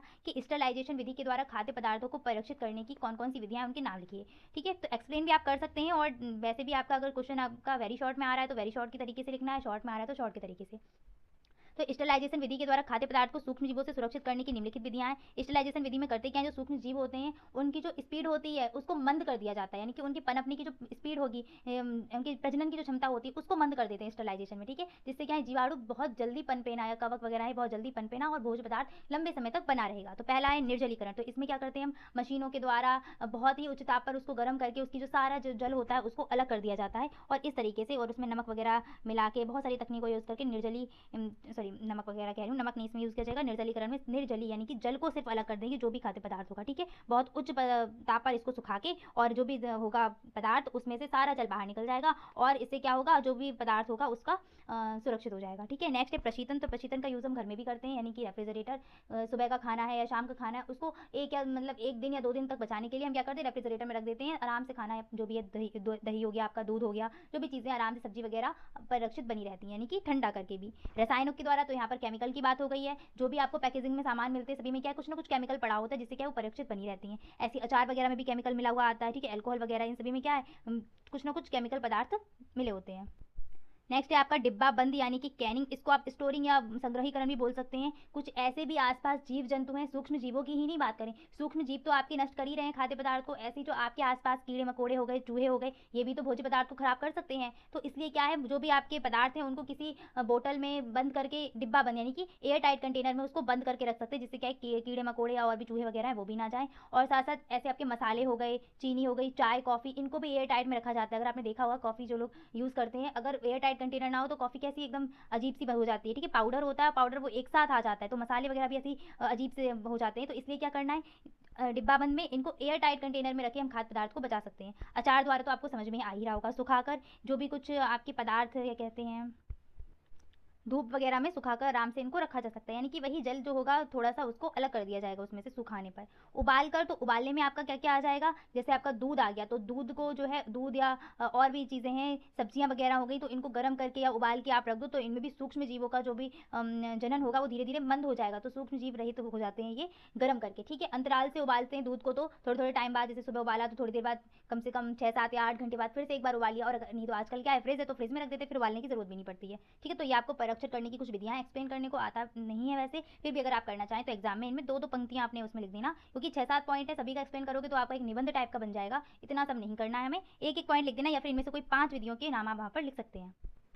नेक्स्ट है आपका पाश्चुरीकरण, थोड़ा इंपॉर्टेंट मुझे ये लगा इसलिए मैं यहाँ पर इसको इंक्लूड कर रही हूँ। तो लुईस पाश्चर ने भोजन के परिरक्षण के लिए अति उत्तम विधि खोजी थी, जिसका नाम था पाश्चुरीकरण। इस विधि में किसको परिरक्षित करते हैं, दूध को। तो इस विधि में दूध को सबसे पहले 30 मिनट पर 63 डिग्री सेल्सियस पर, फिर 15 मिनट 72 डिग्री सेल्सियस पर गर्म करते हैं, और तुरंत 10 डिग्री सेंटीग्रेड पर ठंडा करके जीवाणु रहित पैकेटों में बंद करके रख दिया जाता है। कहाँ, ठंडे स्थानों पर। ठीक है, तो ये दूध को परिरक्षित करने की विधि है। अच्छा, ये जो लुईस पाश्चर है, इन्होंने किडवन जो विधि होती है ना, उसका भी वो खोजकर्ता आप कह सकते हैं। जो किडवन होता है ना, इसका किडवन में आपका कर्ता कौन है, जीवाणु होता है। ठीक है, जीवाणु के द्वारा किडवन की क्रिया होती है, और इसकी जो खोज की है आपकी वो किसने की है, लुईस पाश्चर ने की है। अब मैं यहाँ पर आपको कुछ इंपॉर्टेंट क्वेश्चंस और बता देती हूँ, जैसे आपसे कुछ खोजकर्ता या पूछे जा सकते हैं। पहले तो मैं आपको बता दूं, सूक्ष्म जीव कुछ ना कुछ रोग हमारे अंदर उत्पन्न करते हैं, ये रोग कारक भी होते हैं। तो उसी में से मैंने आपको कल कुछ रोग तो बता दिए थे, जैसे जीवाणु से होने वाले रोग, वायरस से होने वाले रोग, कवक से होने वाले रोग, और आपका प्रोटोजोआ से होने वाले रोग। अब मैं आज आपको बता दूं कि जो भी रोग हैं इनमें किसी किसी रोग में क्या है, आपका टीके लगते हैं। जैसे आपका टीबी हो गया, तपेदिक जो होता है ना, यानी कि टीबी क्षय रोग बोलते हैं इसको, तो इसमें आपका जो टीका लगता है वो नोट कर लेना आप लोग, बीसीजी का टीका लगाया जाता है। ठीक है, ये जो मैं भी आपको नोट पॉइंट नोट करा रही हूँ, इनको अपनी नोटबुक में कहीं भी जहाँ भी आप चाहें वहाँ पर नोट कर सकते हैं। टीबी में आपका बीसीजी का टीका लगता है, और आपका डीपीटी का एक टीका लगता है, वो किस किस में लगता है इसको भी नोट करिए।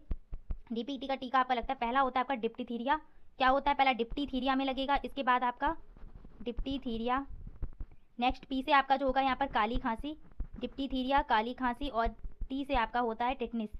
ठीक है, तो ये 3 में आपका लगता है डीपीटी का टीका। ठीक है, डिप्टीथीरिया, काली खांसी और टिटनिस, इन तीनों में आपका डीपीटी का टीका लगता है, और ये तीनों ही आपके क्या है, जीवाणु से होने वाले रोग हैं। इसके बाद हम बात करते हैं कि आपका जो सबसे पहला है पेचिश। पेचिश की जो बीमारी है किसके द्वारा होती है, तो प्रोटोजोआ से जनित है। इसका जो कारक होगा, यानी कि जिसके द्वारा बीमारी फैलती है, वो है आपका एंट अमीबा हिस्टोलिका।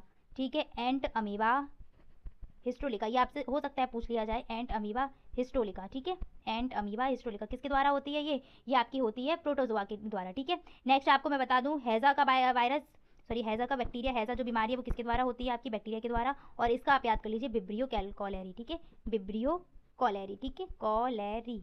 टाइफाइड का होता है साल्मोनेला टाइफी, अगर आप चाहें तो लिख सकते हैं। ठीक है, 2-3 में ही आपका अगर आना होगा तो आ जाएगा। नेक्स्ट आपको मैं बता दूं, टीबी के जीवाणु की खोज किसने की थी। टीबी बीमारी जो होती है वो किससे होती है, टीबी की बीमारी आपकी होती है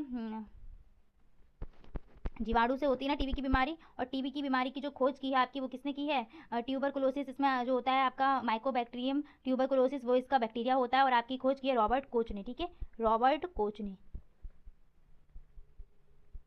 नेक्स्ट मलेरिया का अगर बात करें तो मलेरिया की रोनाल्ड रॉस ने खोज की है, और आपका पेंसिलिन की जो थी वो किसने, अलेक्जेंडर फ्लेमिंग ने खोज की थी। तो चाहे तो आप इन लोगों को, इन जो भी मैंने आपको नोट बताए इनको आप अपनी नोटबुक पर लिख लीजिए। ये जो चैप्टर था आपका कंप्लीट हो चुका है। प्राकृतिक संपदा और ब्रह्मांड जीव, इसके अंतर्गत जो भी संकटाग्रस्त प्रजातियां हैं जीवों की, उनका अध्ययन करना है और साथ साथ प्राकृतिक संपदा का। तो चलिए स्टार्ट करते हैं। आपका फर्स्ट टॉपिक जो है आपका प्राकृतिक संपदा। प्राकृतिक संपदा क्या होती है? यानी कि प्राकृतिक यानी कि प्रकृति के द्वारा हमें जो भी चीजें प्राप्त हो रही है, जो भी चीजें मिल रही है, वही आपकी कहलाती है प्राकृतिक संपदा। प्रकृति से प्राप्त सभी वस्तुओं को प्राकृतिक संपदा कहते हैं। प्रकृति से मिलने वाली सारी वस्तुएं जिनका मनुष्य प्रत्यक्ष या परोक्ष रूप से उपयोग करता है, वही सारी प्राकृतिक संपदा या प्राकृतिक संसाधन आपके कहलाते हैं। प्राकृतिक संपदा का वर्गीकरण देखें तो प्राकृतिक संपदा को अलग अलग दृष्टिकोण से अलग अलग प्रकार से बांटा गया है, पर हम यहाँ पर दो प्रकार देखेंगे। पहले है आपके नवीकरणीय और दूसरा है आपका अनवीकरणीय। नवीकरणीय में कौन कौन से आते हैं? तो नवीकरणीय में ऐसी संपदाएं आएंगी जो समाप्त न होने योग्य हैं, यानी कि ये समाप्त नहीं होंगी। और अनवीकरणीय में ऐसे संसाधन या ऐसी संपदाएं आती हैं जो समाप्त होने योग्य हैं, जैसे सूर्य का प्रकाश हो गया। सूर्य का प्रकाश समाप्त नहीं होगा जब तक पृथ्वी रहेगी, सूर्य रहेगा तब तक। वायु हो गई, जब तक जीवन है वायु समाप्त नहीं होने वाली। जल हो गया, ये भी समाप्त नहीं होगा, समुद्र के जल की बात कर रहे हैं, ठीक है। और जो भूमिगत जल है वो समाप्त हो जाएगा। जिस तरीके से हम उसका दुरुपयोग कर रहे हैं वो जल्दी ही क्या है, समाप्त होने की कगार पर है। नेक्स्ट आते हैं अनवीकरणीय में। तो यहाँ पर आपके वन हो गए, पेड़ पौधे हो गए। जिस तरीके से पेड़ों की कटाई की जा रही है, धीरे धीरे वन भी समाप्त होने की कगार पर है और समाप्त होने योग्य भी है ये। खनिज में आपका कोयला हो गया, पेट्रोल हो गया, तांबा हो गया। एक टाइम के बाद क्या होगा, ये धीरे धीरे खत्म हो जाएंगे। इसलिए क्या है, जितना हो सके हम इनका दुरुपयोग ना करें, कम से कम इस्तेमाल करें, जिससे क्या है भविष्य में इनकी कमी ना पड़े। चलिए आगे बढ़ते हैं। प्राकृतिक संपदा के नष्ट होने का कारण, तो सबसे बड़ा कारण तो कौन है? मनुष्य। मनुष्य का हस्तक्षेप ही प्राकृतिक संपदा के नष्ट होने में योगदान कर रहा है, क्योंकि मनुष्य बहुत ज्यादा प्राकृतिक संपदा में हस्तक्षेप कर रहा है अपने जीवन को अच्छा बनाने के लिए। पहला क्या है आपका, इसमें आप नोट कर सकते हैं। पहले पॉइंट में आप सीधे सीधे यही लिख सकते हैं, मनुष्य का अत्यधिक हस्तक्षेप। दूसरा पॉइंट बन जाएगा आपका बढ़ती हुई जनसंख्या। जनसंख्या जिस हिसाब से बढ़ रही है, सबको रहने के लिए आवास चाहिए, ठीक है। और आवास स्थान मिलेगा कहाँ? जो आसपास वन है, जो भी जंगल है, उनको काट कर वहां पर घर बनाए जा रहे हैं रहने के लिए। तो इस उनकी वजह से भी क्या हो रहा है, प्राकृतिक संपदा नष्ट हो रही है। दूसरा आपका ये तीसरा पॉइंट हो जाएगा उच्च स्तरीय लाइफ स्टाइल। जो भी उच्च स्तरीय जीवन है, अच्छा जीवन जीने के लिए भी हम प्रकृति में हस्तक्षेप करते जा रहे हैं। नेक्स्ट है आपका युद्ध वगैरह से भी प्रकृति को हानि होती है। और तीसरा जो आपका चौथा पॉइंट है प्राकृतिक संपदा का दुरुपयोग, तो इसमें भी आप 2-3 लाइन अपने हिसाब से ऐड कर सकते हैं। वैसे ये टॉपिक तो ऐसा है कि आप लोग इसको स्वयं पढ़ सकते, क्वेश्चन आए तो आप कर लेंगे, पर फिर भी मैं आपको शॉर्ट में ही बताऊंगी, ज़्यादा डिटेल में नहीं जाऊंगी। अगला पॉइंट है आपका प्राकृतिक संपदा की संरक्षण के उपाय। अब हम ऐसा क्या क्या करें कि जो प्रकृति हमारी वो संरक्षित बनी रहे, उसका दुरुपयोग ना हो, नष्ट ना हो। तो पहला ये देखो, इसमें आपको जल संरक्षण पढ़ना है, मृदा संरक्षण पढ़ना है, वन संरक्षण पढ़ना है। तो इसमें एक एक दो पॉइंट सभी में लिखे हुए हैं। बाकी के पॉइंट अगर एक आ जाते हैं, जल संरक्षण के बारे में लिखा है, तो 2-3 पॉइंट आप अपनी तरफ से भी इसमें ऐड कर सकते हैं। चलिए जल को कैसे संरक्षित करेंगे? तो पहला है आपका वर्षा जल का संचयन करना, ठीक है। वर्षा का जो जल है उसको हम संचित करें। दूसरा है जल का दुरुपयोग ना करें। तीसरा होगा कुओं तालाबों की नियमित सफाई करनी चाहिए। और चौथा हो जाएगा आपका नलों टंकियों की समय समय पर मरम्मत करनी चाहिए। जैसे आसपास आपने देखी होंगी जो टंकियां वगैरह नल होते हैं, वो कुछ ढीले होते हैं, तो उनसे क्या है, पानी धीरे धीरे टपकता रहता है, वेस्ट होता रहता है। तो जो भी नल वगैरह है उनकी समय समय पर क्या होनी चाहिए, मरम्मत होनी चाहिए। अगर मृदा संरक्षण की बात करते हैं तो मृदा संरक्षण के लिए क्या चाहिए कि अधिक खाद और कीटनाशक का प्रयोग ना करें, प्राकृतिक खाद का ही प्रयोग करें, जैसे गोबर की खाद वगैरह हो गई, इनका ही प्रयोग करना चाहिए। और तीसरा है आपका घर निर्माण के लिए पेड़ों को ना उखाड़ें। अगर हम ऐसी जगह पे घर बनवा रहे हैं जहाँ कोई पेड़ हमारे घर जो हम बना रहे हैं उस एरिया में अगर आ रहा है बीच में, तो कोशिश करें कि उस पेड़ को ना काटे, कुछ ऐसी डिजाइन, कुछ ऐसा शेप दे दें कि पेड़ वहाँ पर लगा रहे और हमारा घर भी बन जाए। और बहुत से लोग ये करवाते भी हैं कि जिस जगह वो घर बनवा रहे हैं, पेड़ अगर वहाँ आ रहा है तो उस पेड़ को कटवाते नहीं है, पेड़ बना रहता है और साथ साथ अपना घर भी बनवा लेते हैं वो, ठीक है। जो आपका नेक्स्ट है टॉपिक वो क्या है, वनों का संरक्षण। तो वनों को संरक्षित करने के लिए क्या करना चाहिए, जितना हो सके अधिक से अधिक हम वृक्ष लगाएं और पेड़ों की अंधाधुंध कटाई पर रोक लगानी चाहिए, ठीक है। और कभी ऐसी जरूरत पड़ती है कि हमें किसी पेड़ को उखाड़ना पड़ रहा है, तो हम क्या करें, उस पेड़ को वहां से निकाल कर दूसरी जगह भी उसको स्थापित कर सकते हैं, ठीक है। चलिए आगे बढ़ते हैं। खनिज संसाधनों का संरक्षण। खनिज संसाधन का मतलब क्या है, इसमें आपकी जो भी कोयला हो गया, पेट्रोलियम हो गया, तांबा, एल्यूमिनियम, जो भी खनिज हमें जमीन से प्राप्त हो रहे हैं, इनका संरक्षण। तो इनके संरक्षण के लिए पहला पॉइंट तो यह है कि इनका दुरुपयोग ना किया जाए और जितना हो सके इनका कम से कम हम प्रयोग करें। जब आवश्यकता पड़ती है तभी हम इनका उपयोग करें, क्योंकि इनके भंडार क्या है, सीमित है। ज्यादा उपयोग करेंगे तो धीरे क्या है, जल्दी ये समाप्त हो जाएंगे, और धीरे धीरे उपयोग करेंगे तो काफी टाइम तक ये चलेंगे, इसीलिए इनका कम से कम उपयोग करना चाहिए। अगला टॉपिक है आपका ब्रह्मांड में जीवों का विलुप्तीकरण। तो ब्रह्मांड में जो जीव हैं, जीव का संरक्षण करना बहुत ही आवश्यक है। क्यों आवश्यक है, पॉइंट तो पहले ये समझना चाहिए, क्योंकि जो जीव हैं और पेड़ पौधे हैं, ये सब क्या है, जो पारिस्थितिकी होती है, इसके संतुलन के लिए आवश्यक है, पेड़ पौधों का होना भी और जीव जंतुओं का होना भी, ठीक है। तो यही है, ब्रह्मांड में जीवों का संरक्षण करना प्रकृति और जीवों का संरक्षण करना अनिवार्य है, क्योंकि यही जीव पृथ्वी पर पारिस्थितिकी संतुलन बनाए रखने के लिए उत्तरदायी है, ठीक है। क्योंकि पारिस्थितिकी में होता क्या है, एक जंतु दूसरे जंतु पर डिपेंड है, ठीक है। तो ये एक दूसरे से क्या बना रहता है, संतुलन बना रहता है। अब संकटापन्न जीव जंतुओं की बात करें तो संकटापन का मतलब क्या है कि ऐसे जीव जंतु जो बहुत तेजी से लुप्त होते जा रहे हैं, विलुप्त होते जा रहे हैं, उनको ही हम बोलते हैं संकटापन, यानी कि उनकी प्रजातियों पे क्या है, संकट है, जल्दी ही वो क्या है, दिखाई देना बंद हो जाएंगे। तो नोटिस कर रहे हैं पिछले कुछ वर्षों से अनेक जीव जंतुओं की संख्या तेजी से लुप्त होती जा रही है। इन्हें क्या कहते हैं, संकटाग्रस्त जीव कहते हैं। वैश्विक स्तर पर इन जीवों और पौधे भी हैं, ऐसे कुछ पौधों की एक सूचीबद्ध आंकड़ा तैयार किया जाता है, जो आंकड़ा आपका रेड डाटा बुक में प्रकाशित किया जाता है। ठीक है, जो आंकड़ा है वो किसमें प्रकाशित होता है, रेड डाटा बुक में प्रकाशित होता है। और ये जो बुक है आपकी कौन प्रकाशित करता है, IUCN के द्वारा ये प्रकाशित की जाती है। ठीक है, भारत में संकटाग्रस्त जीव कौन कौन से, तो आपका शेर हो गया, एशियाई चीते हो गए, बाघ हो गए, सफेद तेंदुआ, गैंडे वगैरह ये। ठीक है, कुछ संकटाग्रस्त प्रजातियां और भी हैं, जैसे आपका गिद्ध के बारे में आपने बहुत सुना होगा, अब तो ये देखने को मिलते भी नहीं है। बाघ, घड़ियाल, जंगली उल्लू, गुलाबी सिर वाली बतख, नामदफा उड़न गिलहरी, ये सभी क्या है, संकटाग्रस्त जीव है। और बहुत सारे जीव है संकटाग्रस्त, ऐसा नहीं कि इतने लिख दे, यही है, बहुत सारे, बस आपको एक आध नाम पता होने चाहिए, क्योंकि अगर आपकी में क्वेश्चन आया कि किन्हीं 4 संकटाग्रस्त जीवों के नाम लिखो, तो आप यहाँ से आराम से लिख सकते हैं। नेक्स्ट है आपका जीवों के विलुप्तीकरण का कारण क्या है, तो पहला कारण है प्राकृतिक आपदा, जैसे जहाँ ये रहते हैं, कहाँ रहते हैं, ये वनों और जंगलों में रहते हैं, और बाई चांस कोई प्राकृतिक आपदा आ जाए, जंगल में आग लग जाए, तो वहाँ पर क्या होगा, बहुत सारे जीव जंतु अपना जीवन गवा देंगे, तो प्राकृतिक आपदा भी इनके विलुप्तीकरण का एक कारण है। दूसरा हो जाएगा रोग, जो संक्रामक रोग वगैरह जंतुओं में भी होते हैं, जैसे मनुष्यों में होते हैं, वैसे ही रोग भी इनकी विलुप्तता का कारण है। तीसरा है शिकार, आपने देखा होगा बहुत से जो लोग हैं वो जीव जंतुओं का शिकार बहुत कर, जैसे मोर वगैरह का भी शिकार होता है, तो शिकार भी क्या है, इनके विलुप्तीकरण का एक मेन कारण है। और चौथा है आपका पर्यावरण का प्रदूषित होना, ये भी इनके जीवों के विलुप्तीकरण में कारण बनता है। ठीक है, तो ये 4-5 पॉइंट है, अगर इसमें आता है लिखने को तो आप अंदर अपनी भाषा में इसमें थ्योरी लिख सकते हैं। चलिए कुछ नोट पॉइंट देख लेते हैं। पहला आपका वन्य जीव संरक्षण अधिनियम कब आया था, तो ये आपका 1972 ईस्वी में आया हुआ है। IUCN की फुल फॉर्म क्या है, तो international union for conservation of nature. ठीक है, थर्ड आपका नोट पॉइंट है भारतीय पर्यावरण संरक्षण अधिनियम कब आया है, पर्यावरण संरक्षण अधिनियम आया 1986 में, और भारतीय वन संरक्षण अधिनियम आया 1980 में। ये है वन्य जीव संरक्षण अधिनियम और ये है वन संरक्षण अधिनियम। ठीक है, वन दिवस कब मनाते हैं, तो वन दिवस आपका 21 मार्च को मनाया जाता है, जल दिवस आपका 22 मार्च को होता है, और इसके बाद पृथ्वी दिवस आपका 22 अप्रैल, और जैव विविधता दिवस आपका 22 मई। तो याद रखो, मार्च, अप्रैल, मई की जो 22 तारीख है, उसमें सबसे पहले हमने जल दिवस मनाया, जल ही जीवन है ना, तो जल दिवस मनाया, फिर हमने पृथ्वी दिवस मनाया, और उसके बाद हमने पृथ्वी पर बसे जितनी भी जैव विविधता है उनका दिवस मनाया। इस तरीके से ट्रिक से याद कर लो, 22 मार्च, 22 अप्रैल, 22 मई, तीनों तिथि आपकी इंपॉर्टेंट है। साथ साथ वन दिवस भी देख लेना। आज बस इतना ही रखते हैं, मिलेंगे नेक्स्ट क्लास में।